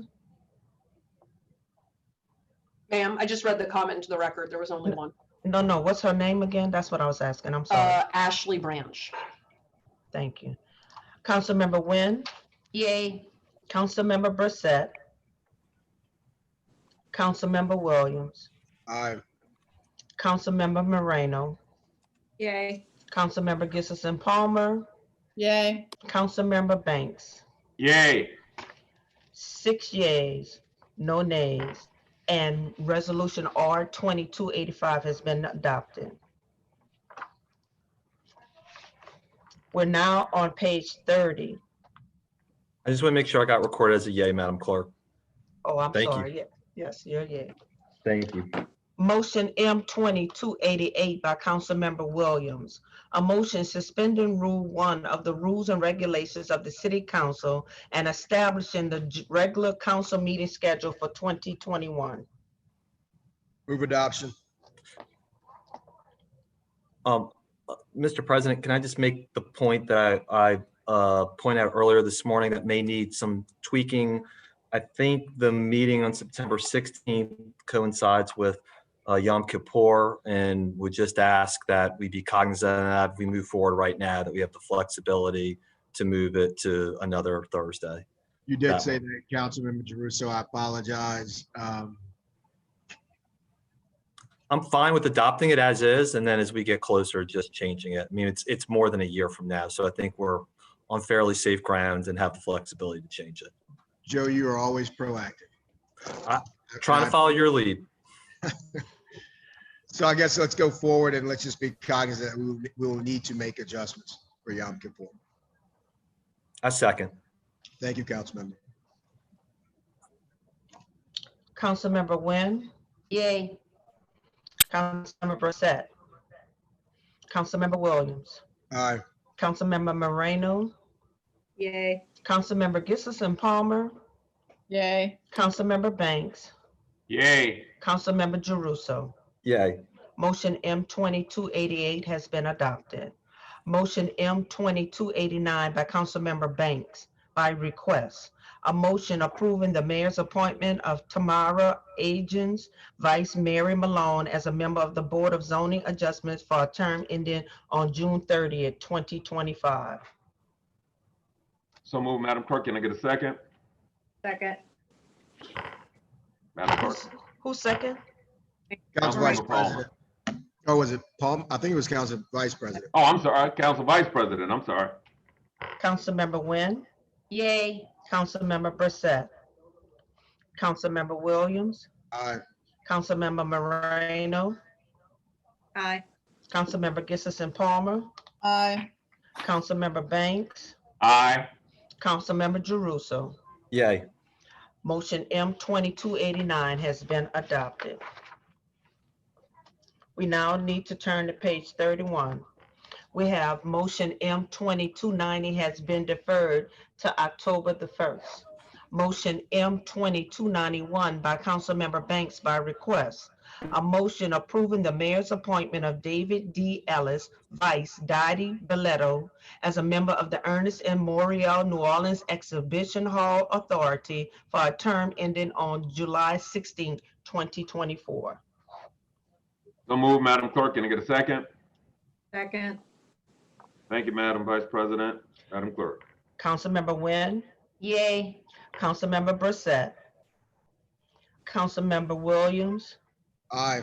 Councilmember Moreno, Yay. Councilmember Gissison Palmer, Aye. Councilmember Banks, Aye. Councilmember Jeruso. Yay. 6 yeas, no nays. Motion M 2291 has been adopted. At the bottom of the page, motion M 2292 has been deferred to October the 1st. We're now on page 32. We have motion M 2293 by Councilmember Gissison Palmer by request. A motion approving the mayor's appointment of Tyrone Glenn Jefferson Jr., Vice Joe M. Ricks Jr. as a member of the New Orleans Ethic Review Board for a term ending on June 30th, 27. So moved. Do I have a second? Second. Second by Councilmember Banks. May I have a vote, please? Councilmember Wynn, Yay. Councilmember Brissette, Councilmember Williams, Aye. Councilmember Moreno, Aye. Councilmember Gissison Palmer, Aye. Councilmember Banks, Aye. Councilmember Jeruso. Yay. 6 yeas, no nays. Motion M 2293 is adopted. Motion M 2294 by Councilmember Moreno. A motion approving the appointment of Jeannie Donovan, nominee of the Council Vice President, as a member of the Fairgrounds Citizen Advisory Committee for a term ending on June 30th, 2021. So moved. Can I get a second? Second. Seconded by President. Madam Clerk, call the roll, please. Councilmember Wynn, Yay. Councilmember Brissette, Councilmember Williams, Aye. Councilmember Moreno, Yay. Councilmember Banks, Yay. Councilmember Gissison Palmer, Yay. Councilmember Jeruso. Yay. 6 yeas, no nays. Motion M 2294 is adopted. Motion M 2295 by Councilmember Gissison Palmer. A motion approving the appointment of Megan Kiefer, nominee of the District C Council member, as a member of the Fairgrounds Citizen Advisory Committee for a term ending on June 30th, 2021. So moved. Do I have a second? Second. Second. Second by Councilmember Wynn. A vote, please. Councilmember Wynn, Yay. Councilmember Brissette, Councilmember Williams, Aye. Councilmember Moreno, Yay. Councilmember Gissison Palmer, Yay. Councilmember Banks, Yay. Councilmember Jeruso. Yay. We have 6 yeas, no nays. Motion M 2295 has been adopted. We're on top of page 33. Motion M 2296 is being deferred to October the 1st. Motion M 2297 by Councilmember Williams. A motion approving the appointment of Mary Morgan, nominee of the City Council President, as a member of the Jerome Big Duck Smith Justice System Advisory Committee for a term ending on July 31st, 2021. So moved. Second. Second by Councilmember Jeruso. Councilmember Wynn, Yay. Councilmember Brissette, Councilmember Williams, Yay. Councilmember Moreno, Yay. Councilmember Gissison Palmer, Yay. Councilmember Banks, Yay. Councilmember Jeruso. Yay. 6 yeas, no nays. Motion M 2297 has been adopted. We have motion M 2298 by Councilmember Jeruso. A motion approving the appointment of Linda Landsberg, nominee of District A Council member, as a member of the Jerome Big Duck Smith Justice System Advisory Committee for a term ending on July 31st, 2021. Thank you, Madam Clerk. So moved. Second. Second by Council President. Madam Clerk. Councilmember Wynn, Yay. Councilmember Brissette, Councilmember Williams, Aye. Councilmember Moreno, Aye. Councilmember Gissison Palmer, Aye. Councilmember Banks, Aye. Councilmember Jeruso. Yay. We have 6 yeas, no nays. Motion M 2298 has been adopted. We're now on top of page 34. We have motion M 2299 by Councilmember Wynn. A motion approving the appointment of Ernest Johnson, nominee of District E Council member, as a member of the Jerome Big Duck Smith Justice System Advisory Committee for a term ending on July 31st, 2021. I'd like to Councilman- move for, I'm sorry, Madam No, Clerk. no, I'm sorry. Go ahead. Like to move for approval. Do I have a second? Second. Thank you, Councilmember Williams. Madam Clerk, can you do roll call? Councilmember Wynn, Yay. Councilmember Brissette, Councilmember Williams, Aye. Councilmember Moreno, Yay. Councilmember Gissison Palmer, Yay. Councilmember Banks, Yay. Councilmember Jeruso. Yay. We have 6 yeas, no nays. Motion M2299 has been adopted. We have motion M2300 by Councilmember Gissison Palmer by request. A motion approving the mayor's appointment of Anna Nguyen, Vice Mayor Moran as a member of the New Orleans Public Library for a term ending on June 30th, 2029. So moved. Do I have a second? Second. Second by Councilmember Williams. Councilmember Nguyen, Yay. Councilmember Brissette, Councilmember Williams, Aye. Councilmember Gissison Palmer, Aye. Councilmember Banks, Aye. Councilmember Jeruso. Yay. We have 6 yeas, no nays. Motion forgot me. M2300 has been adopted. We have motion M2301 by Councilmember Jeruso by request. A motion approving the mayor's appointment of Sophie Harris Hey. Vorhoff, Why Vice didn't it happen?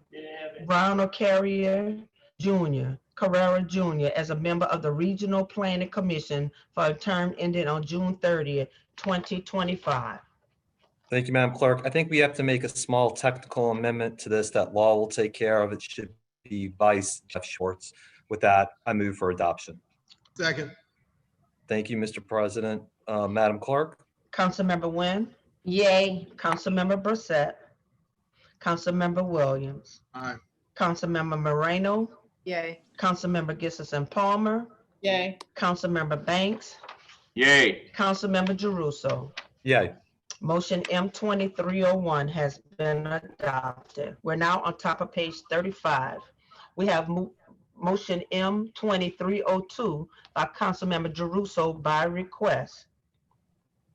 A motion approving the mayor's appointment of William Reeves, Vice Bill Keck, the nominee of the Louisiana Historical Society as a member of the Vucare Commission for a term ending on June 30th, 2022. Thank you, Madam Clerk. Move for adoption. Second. Second. Second by Councilmember Williams. Madam Clerk? Councilmember Nguyen, Yay. Councilmember Brissette, Councilmember Williams. Aye. Councilmember Moreno, Yay. Councilmember Gissison Palmer, Yay. Councilmember Banks, Yay. Councilmember Jeruso. Yay. We have 6 yeas, no nays. Motion M2302 has been adopted. Motion M2303 by Councilmember Williams. A motion approving the appointment of Brianna Thompson, Youth Representative, nominee of the Chair of the Council's Criminal Justice Committee as a member of the Jerome Big Duck Smith Justice System Advisory Committee for a term ending on July 31st, 2021. Thank you, Madam Clerk. I would move adoption. Second. Seconded by Councilmember Nguyen. Councilmember Nguyen, Yay. Councilmember Brissette, Councilmember Williams, Aye. Councilmember Moreno, Yay. Councilmember Gissison Palmer, Choose a yay. Councilmember Banks, Yay. Councilmember Jeruso. Yay. We have 6 yeas, no nays. Motion M2303 has been adopted.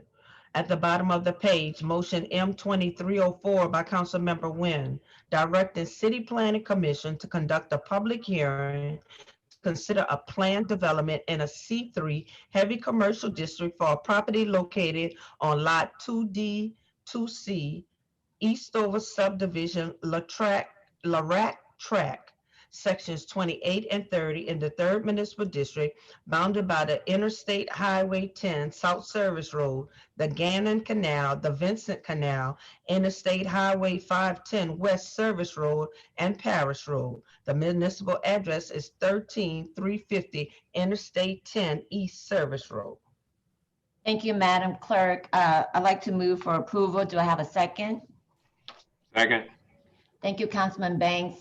Colleagues, this motion provides for the Given Hope Senior Living Community application to switch from their previously submitted zoning change to a plan development process. We've heard from both staff and constituents that a plan development will better protect the integrity of the surrounding community and prevent unwanted changes associated with a zoning change to a much more flexible use. My office hopes that in this change, we can work with the applicant and the community to find a healthier compromise to assist the more than 3,400 seniors on the waiting list for affordable housing in our city. Madam Clerk, I'm sorry, Teresa, do we have any public comment?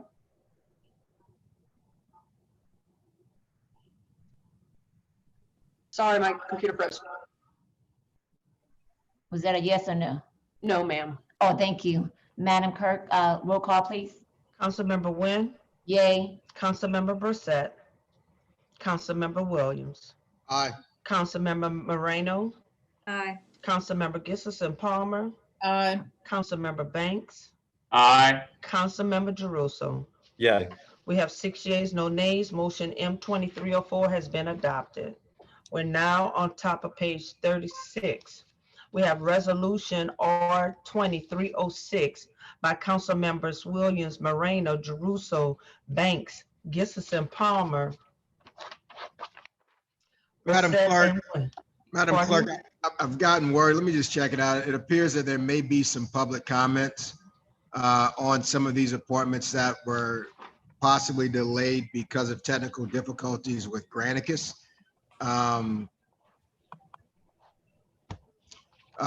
Can we just check that? I just don't want to, if someone has gotten public comment in and there's an issue with Granicus, just give me one moment to check that, okay? Okay, thank you.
Madam Clerk, whenever you're.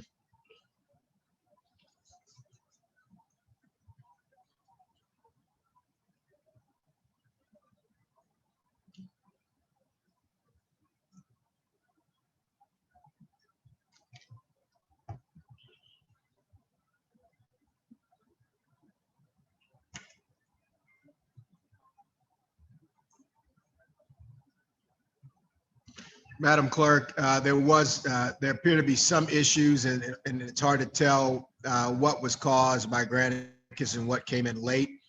We're taking all of those comments out of abundance of caution and making them a part of the record for all council members to see at this moment now. You can continue.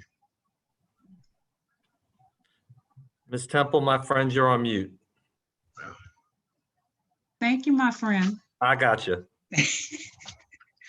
Okay, we're on page 31.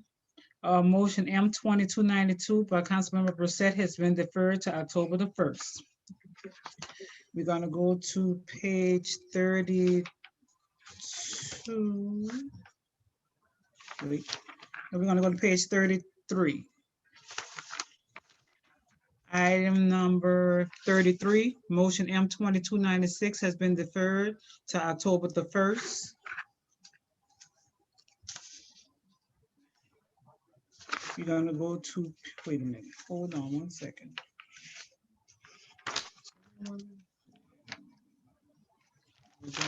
Okay. We're gonna go to page 30.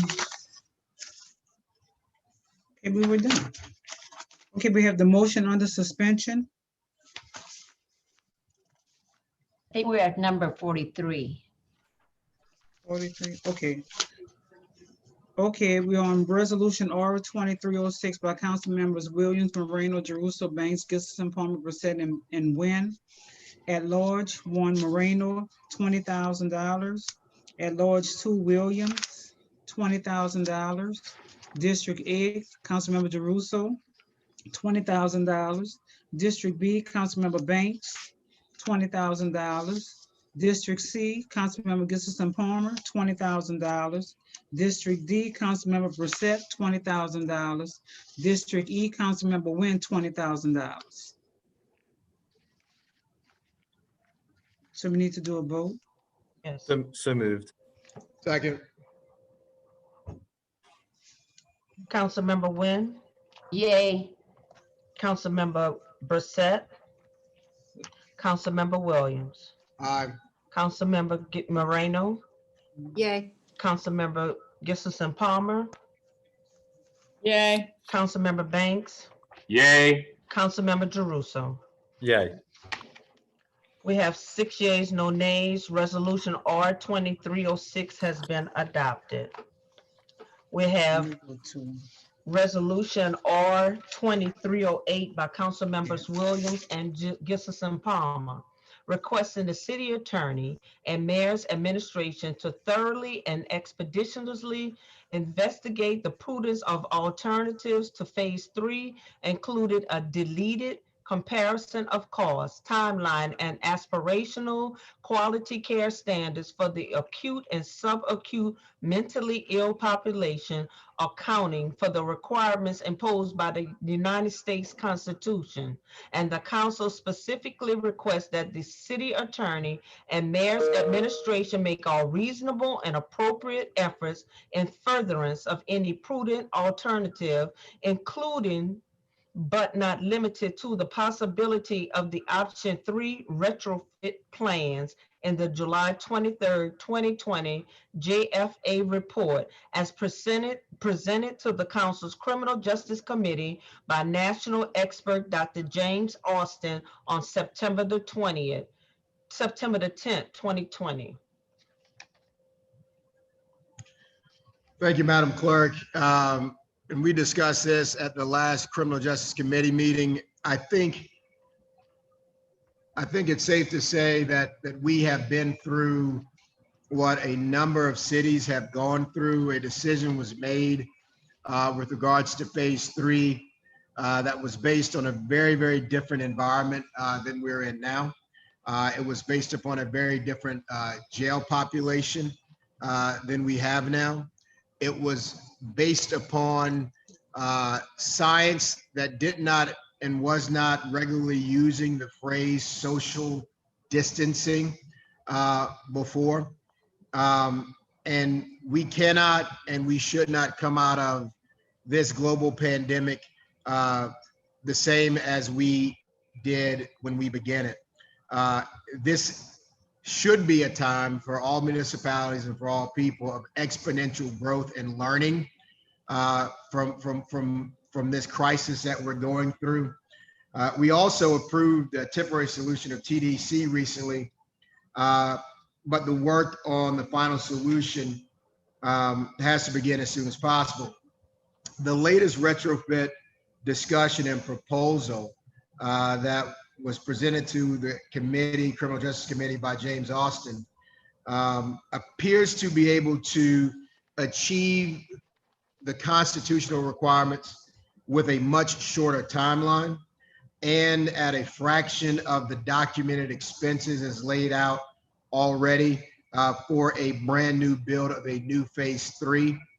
The retrofit option would also prevent us from building a new structure that we simply may not need in terms of the number of persons that would be served by that facility.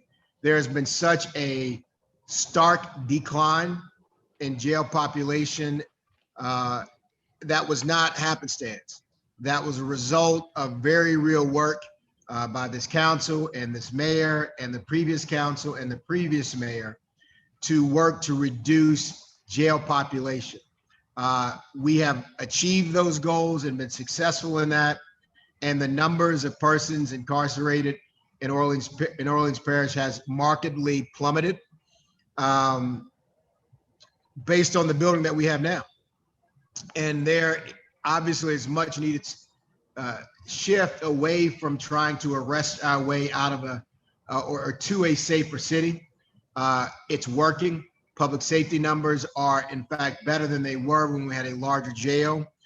We have made strides, but there has to be a departure from simply criminalizing homeless and the mentally ill. And I believe this entire council believes that.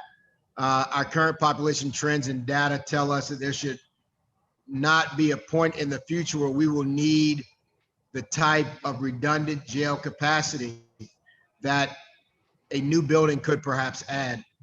The logic of a fractional jail population itself arguably requires us into taking at least a review into the past record supporting a new structure of a size that was based upon old data.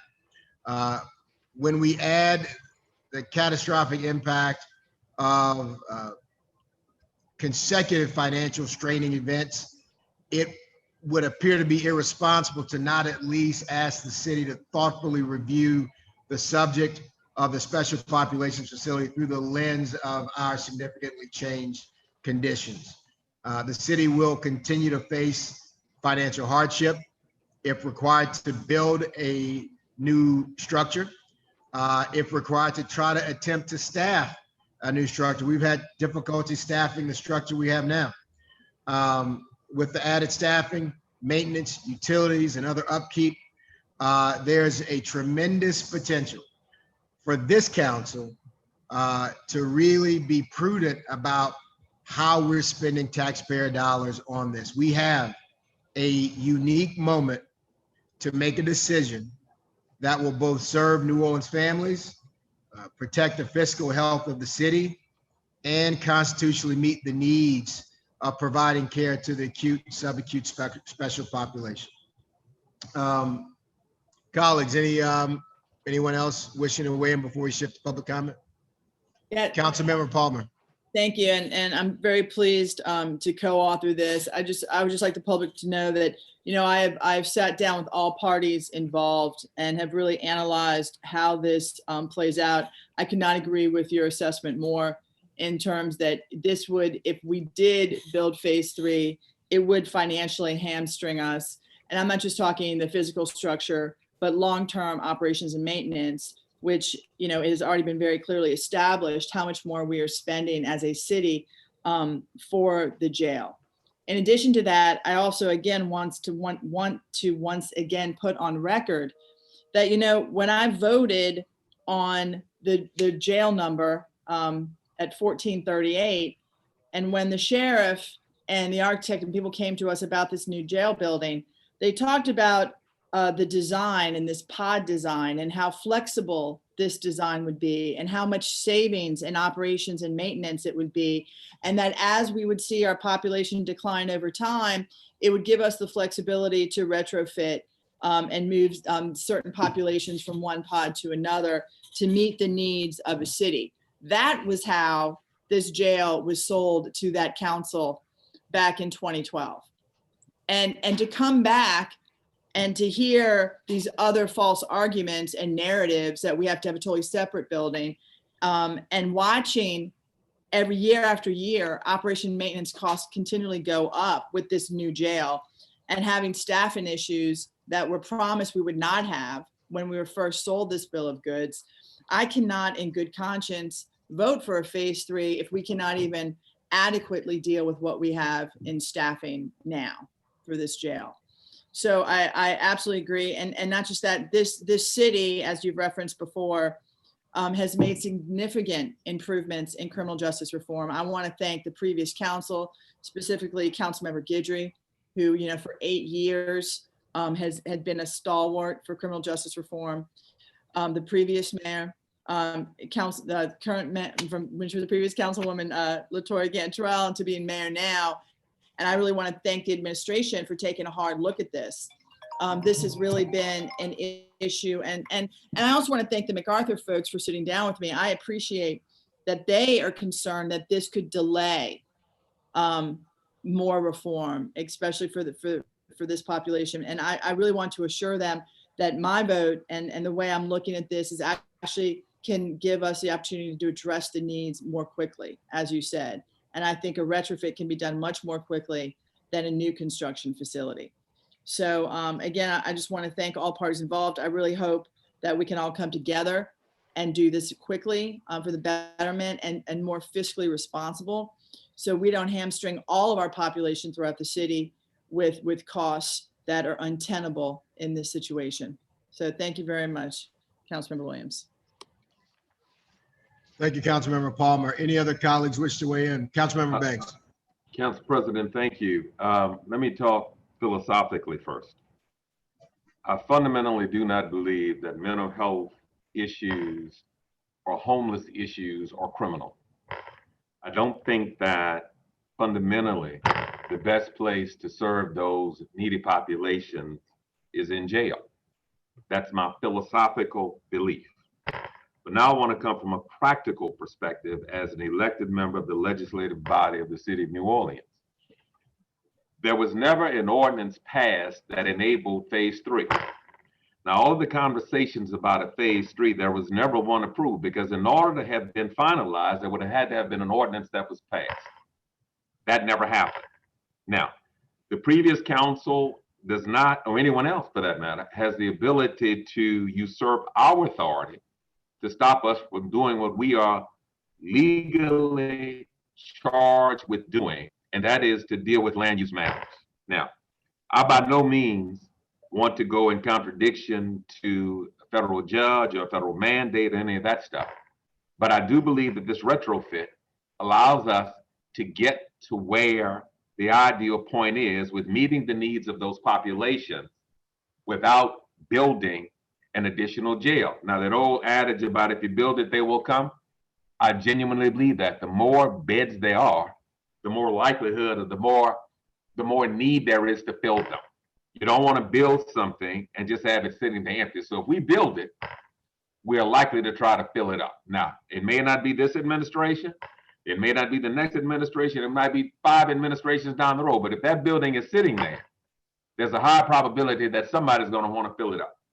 That to me is not the right thing to do. So I am happy to work with all of you on this compromise. I sincerely hope that we can get this done through the retrofit, because when I start to check off where we want to be, what's fiscally fiscally responsible, what our legal authority is, and just what's the right thing to do, I think the retrofit is where we need to be. So I'm happy to join with you all in this effort.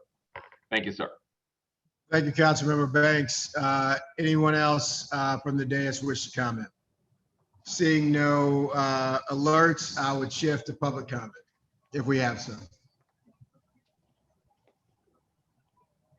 Janet Hayes. I want to thank the council for the opportunity to comment on this very important issue. It is extremely disappointing and troubling to me that my allies are advocating for shoehorning people with severe mental illnesses into a jail as an alternative to a mental health jail. I would like to think that that is simply due to the inability to grasp the deeper issues at hand rather than the intent to do harm.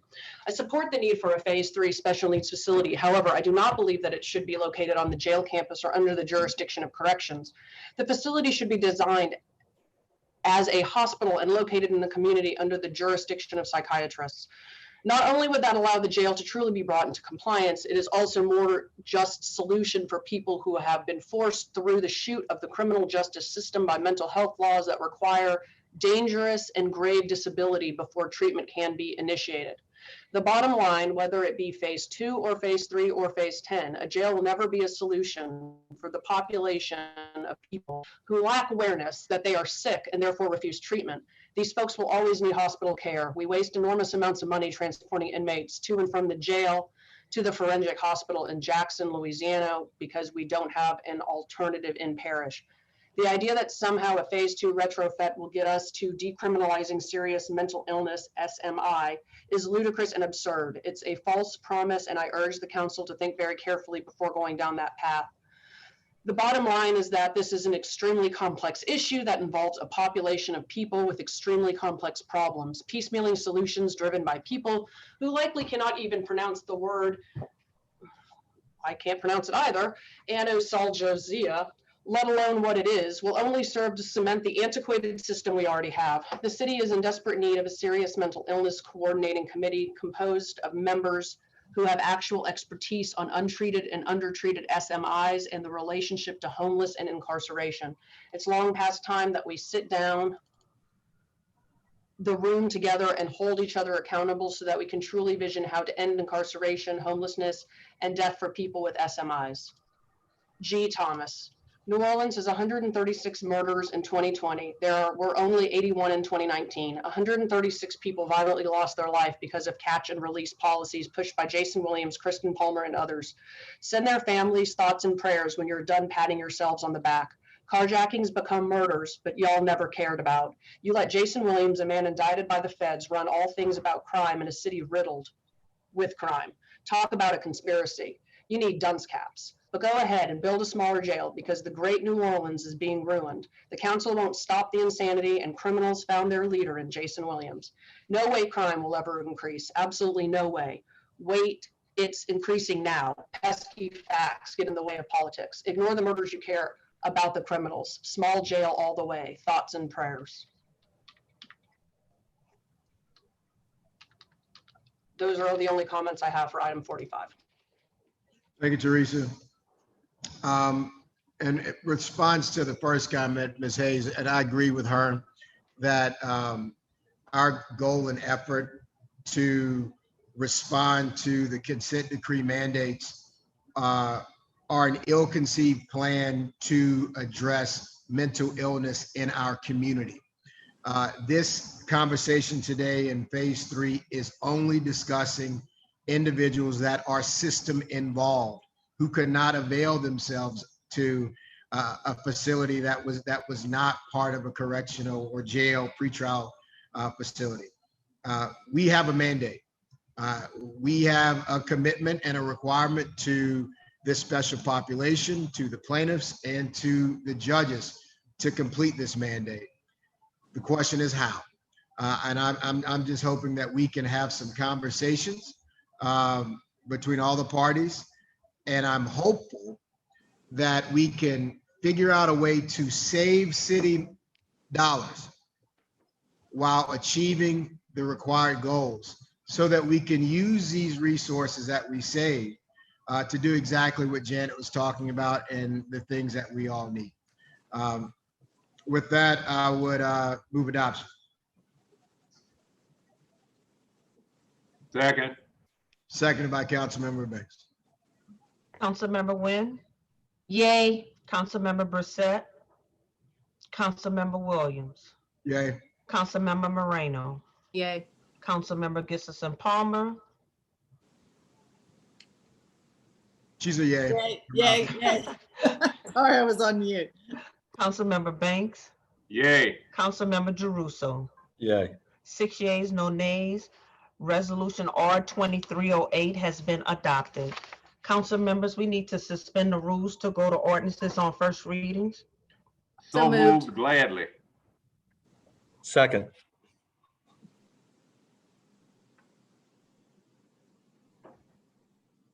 Aye.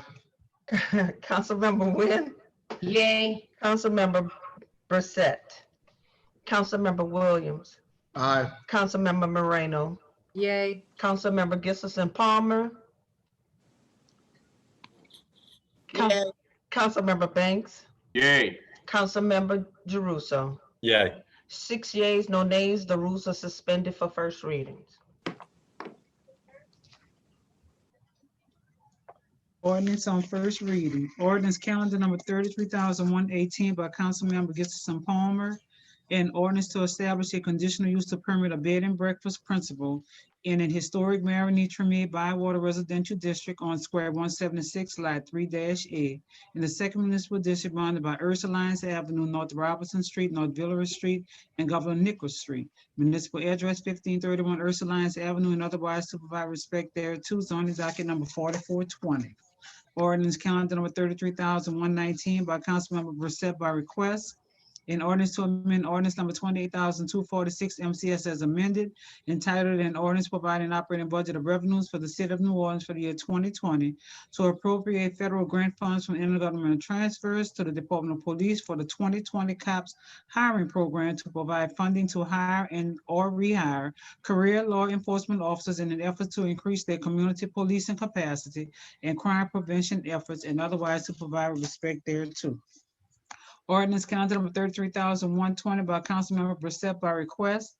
An ordinance to amend ordinance number 28,247 MCS as amended, entitled an ordinance providing operating budget of expenditures for the city of New Orleans for the year 2020 to appropriate federal grant funds from intergovernmental transfers to the Department of Police for the 2020 COPS hiring program to provide funding to hire and or rehire career law enforcement officers in an effort to increase their community policing capacity and crime prevention efforts, and otherwise to provide respect thereto. Ordinance calendar number 33,121 by Councilmember Brissette.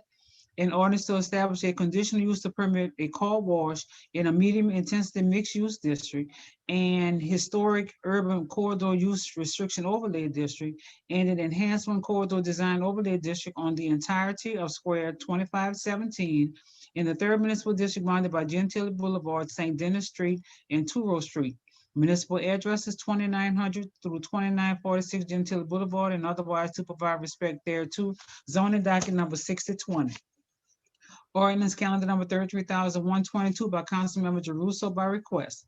An ordinance to authorize the mayor of the city of New Orleans to enter into a lease agreement with 373 Walnut Street LLC for a portion of Britannia Street between Walnut Street and Audubon Park to fix the annual rent in terms of said lease agreement, to declare that such property to be leased will incorporate space that is neither needed for public purposes, nor such use interfere with the continuous use of utilities and public infrastructure within the public right of way, to set forth the reasons of said lease agreement and otherwise to provide with respect thereto. Ordinance calendar number 33,123 by Councilmember Banks. An ordinance to affect a zoning change from a historic urban two-family residential district to a historic urban neighborhood mixed-use district on Square 499 lots E or E-2 ND in the 7th Municipal District bounded by Burdette Street, Lower Line Street, Earhart Boulevard, and Forsyth Street. Municipal address is 3207 through 3211 Burdette Street, and otherwise to provide respect thereto. Zoning docket number 5920. Ordinance calendar number 33-124 by council members Jeruso and Banks. An ordinance to amend and reordain section 118-43 of the Code of City of New Orleans, setting the fees for city planning commission applications to create a fee for residential conditional uses and otherwise to provide with respect thereto. Ordinance calendar number 33,125 by Councilmember Banks by request. An ordinance to amend and reordain divisions 1, 2, 3, and 4 of Article 2 of Chapter 38 of the Code of Ordinances of the City of New Orleans to revise said sections relating to cemeteries owned by the city and provide that all fees, charges, and revenues received by the city for the use of any city-owned cemetery or for cemetery services rendered or related goods sold or provided by the divisions of cemeteries or the Department of Property Management shall be deposited into a newly created cemetery repair and maintenance fund to be used solely to operate, maintain, repair, and or improve city-owned cemeteries and otherwise to provide with respect thereto. Ordinance calendar number 33,126 by Councilmember Banks by request. An ordinance to ordain section 70-415.298 of the Code of City of New Orleans to create the city cemetery and maintenance fund and otherwise to provide respect thereto. Ordinance calendar number 33,127 by Councilmember Gibson Palmer. An ordinance to amend and reordain section 2-263 and to ordain section 2-264 of the Code of City of New Orleans to update the composition of the New Orleans Children and Youth Planning Board and to establish a subgroup there entitled the Youth Advisory Board and otherwise to provide respect thereto. Ordinance calendar number 33,128 by Council Members Banks and Williams by request. An ordinance to adopt Article 12 of Chapter 26 of the Code of the City of New Orleans relative to inclusionary zoning to establish application requirements, compliance measurements, enforcement procedures and penalties, and otherwise to provide respect thereto. Ordinance calendar number 33,129 by Councilmember Banks by request. An ordinance to authorize the mayor of the City of New Orleans to enter into an amendment to a cooperative endeavor agreement between the City of New Orleans, the city, and the Hellas Foundation to amend a previously executed cooperative endeavor agreement between the same parties relative to the duration of the original cooperative endeavor agreement as more fully set forth in the amendment number 3 to the cooperative endeavor agreement form attached hereto and made a part hereof, and otherwise to provide with respect thereto. Ordinance calendar number 33,130 by Councilmember Banks by request. An ordinance to authorize the mayor of the City of New Orleans to enter into a cooperative endeavor agreement between the City of New Orleans, the city, and the Downtown Development District for the City of New Orleans, DDD, to allow and facilitate improvement and enhancement of infrastructure in the Downtown Development District as more fully set forth in the cooperative endeavor agreement form attached hereto and made a part hereof, and otherwise to provide respect thereto. Ordinance calendar number 33,131 by Council Members Banks and Gibson Palmer. An ordinance to amend and reordain sections 26-3 through 26-11 of the Code of the City of New Orleans to provide for the City Council approval of demolitions of certain structures in the National Registry historic districts along with permitting fees, application requirements, review criteria, and approval mechanisms, and otherwise to provide respect thereto. That completes all the ordinances on first reading.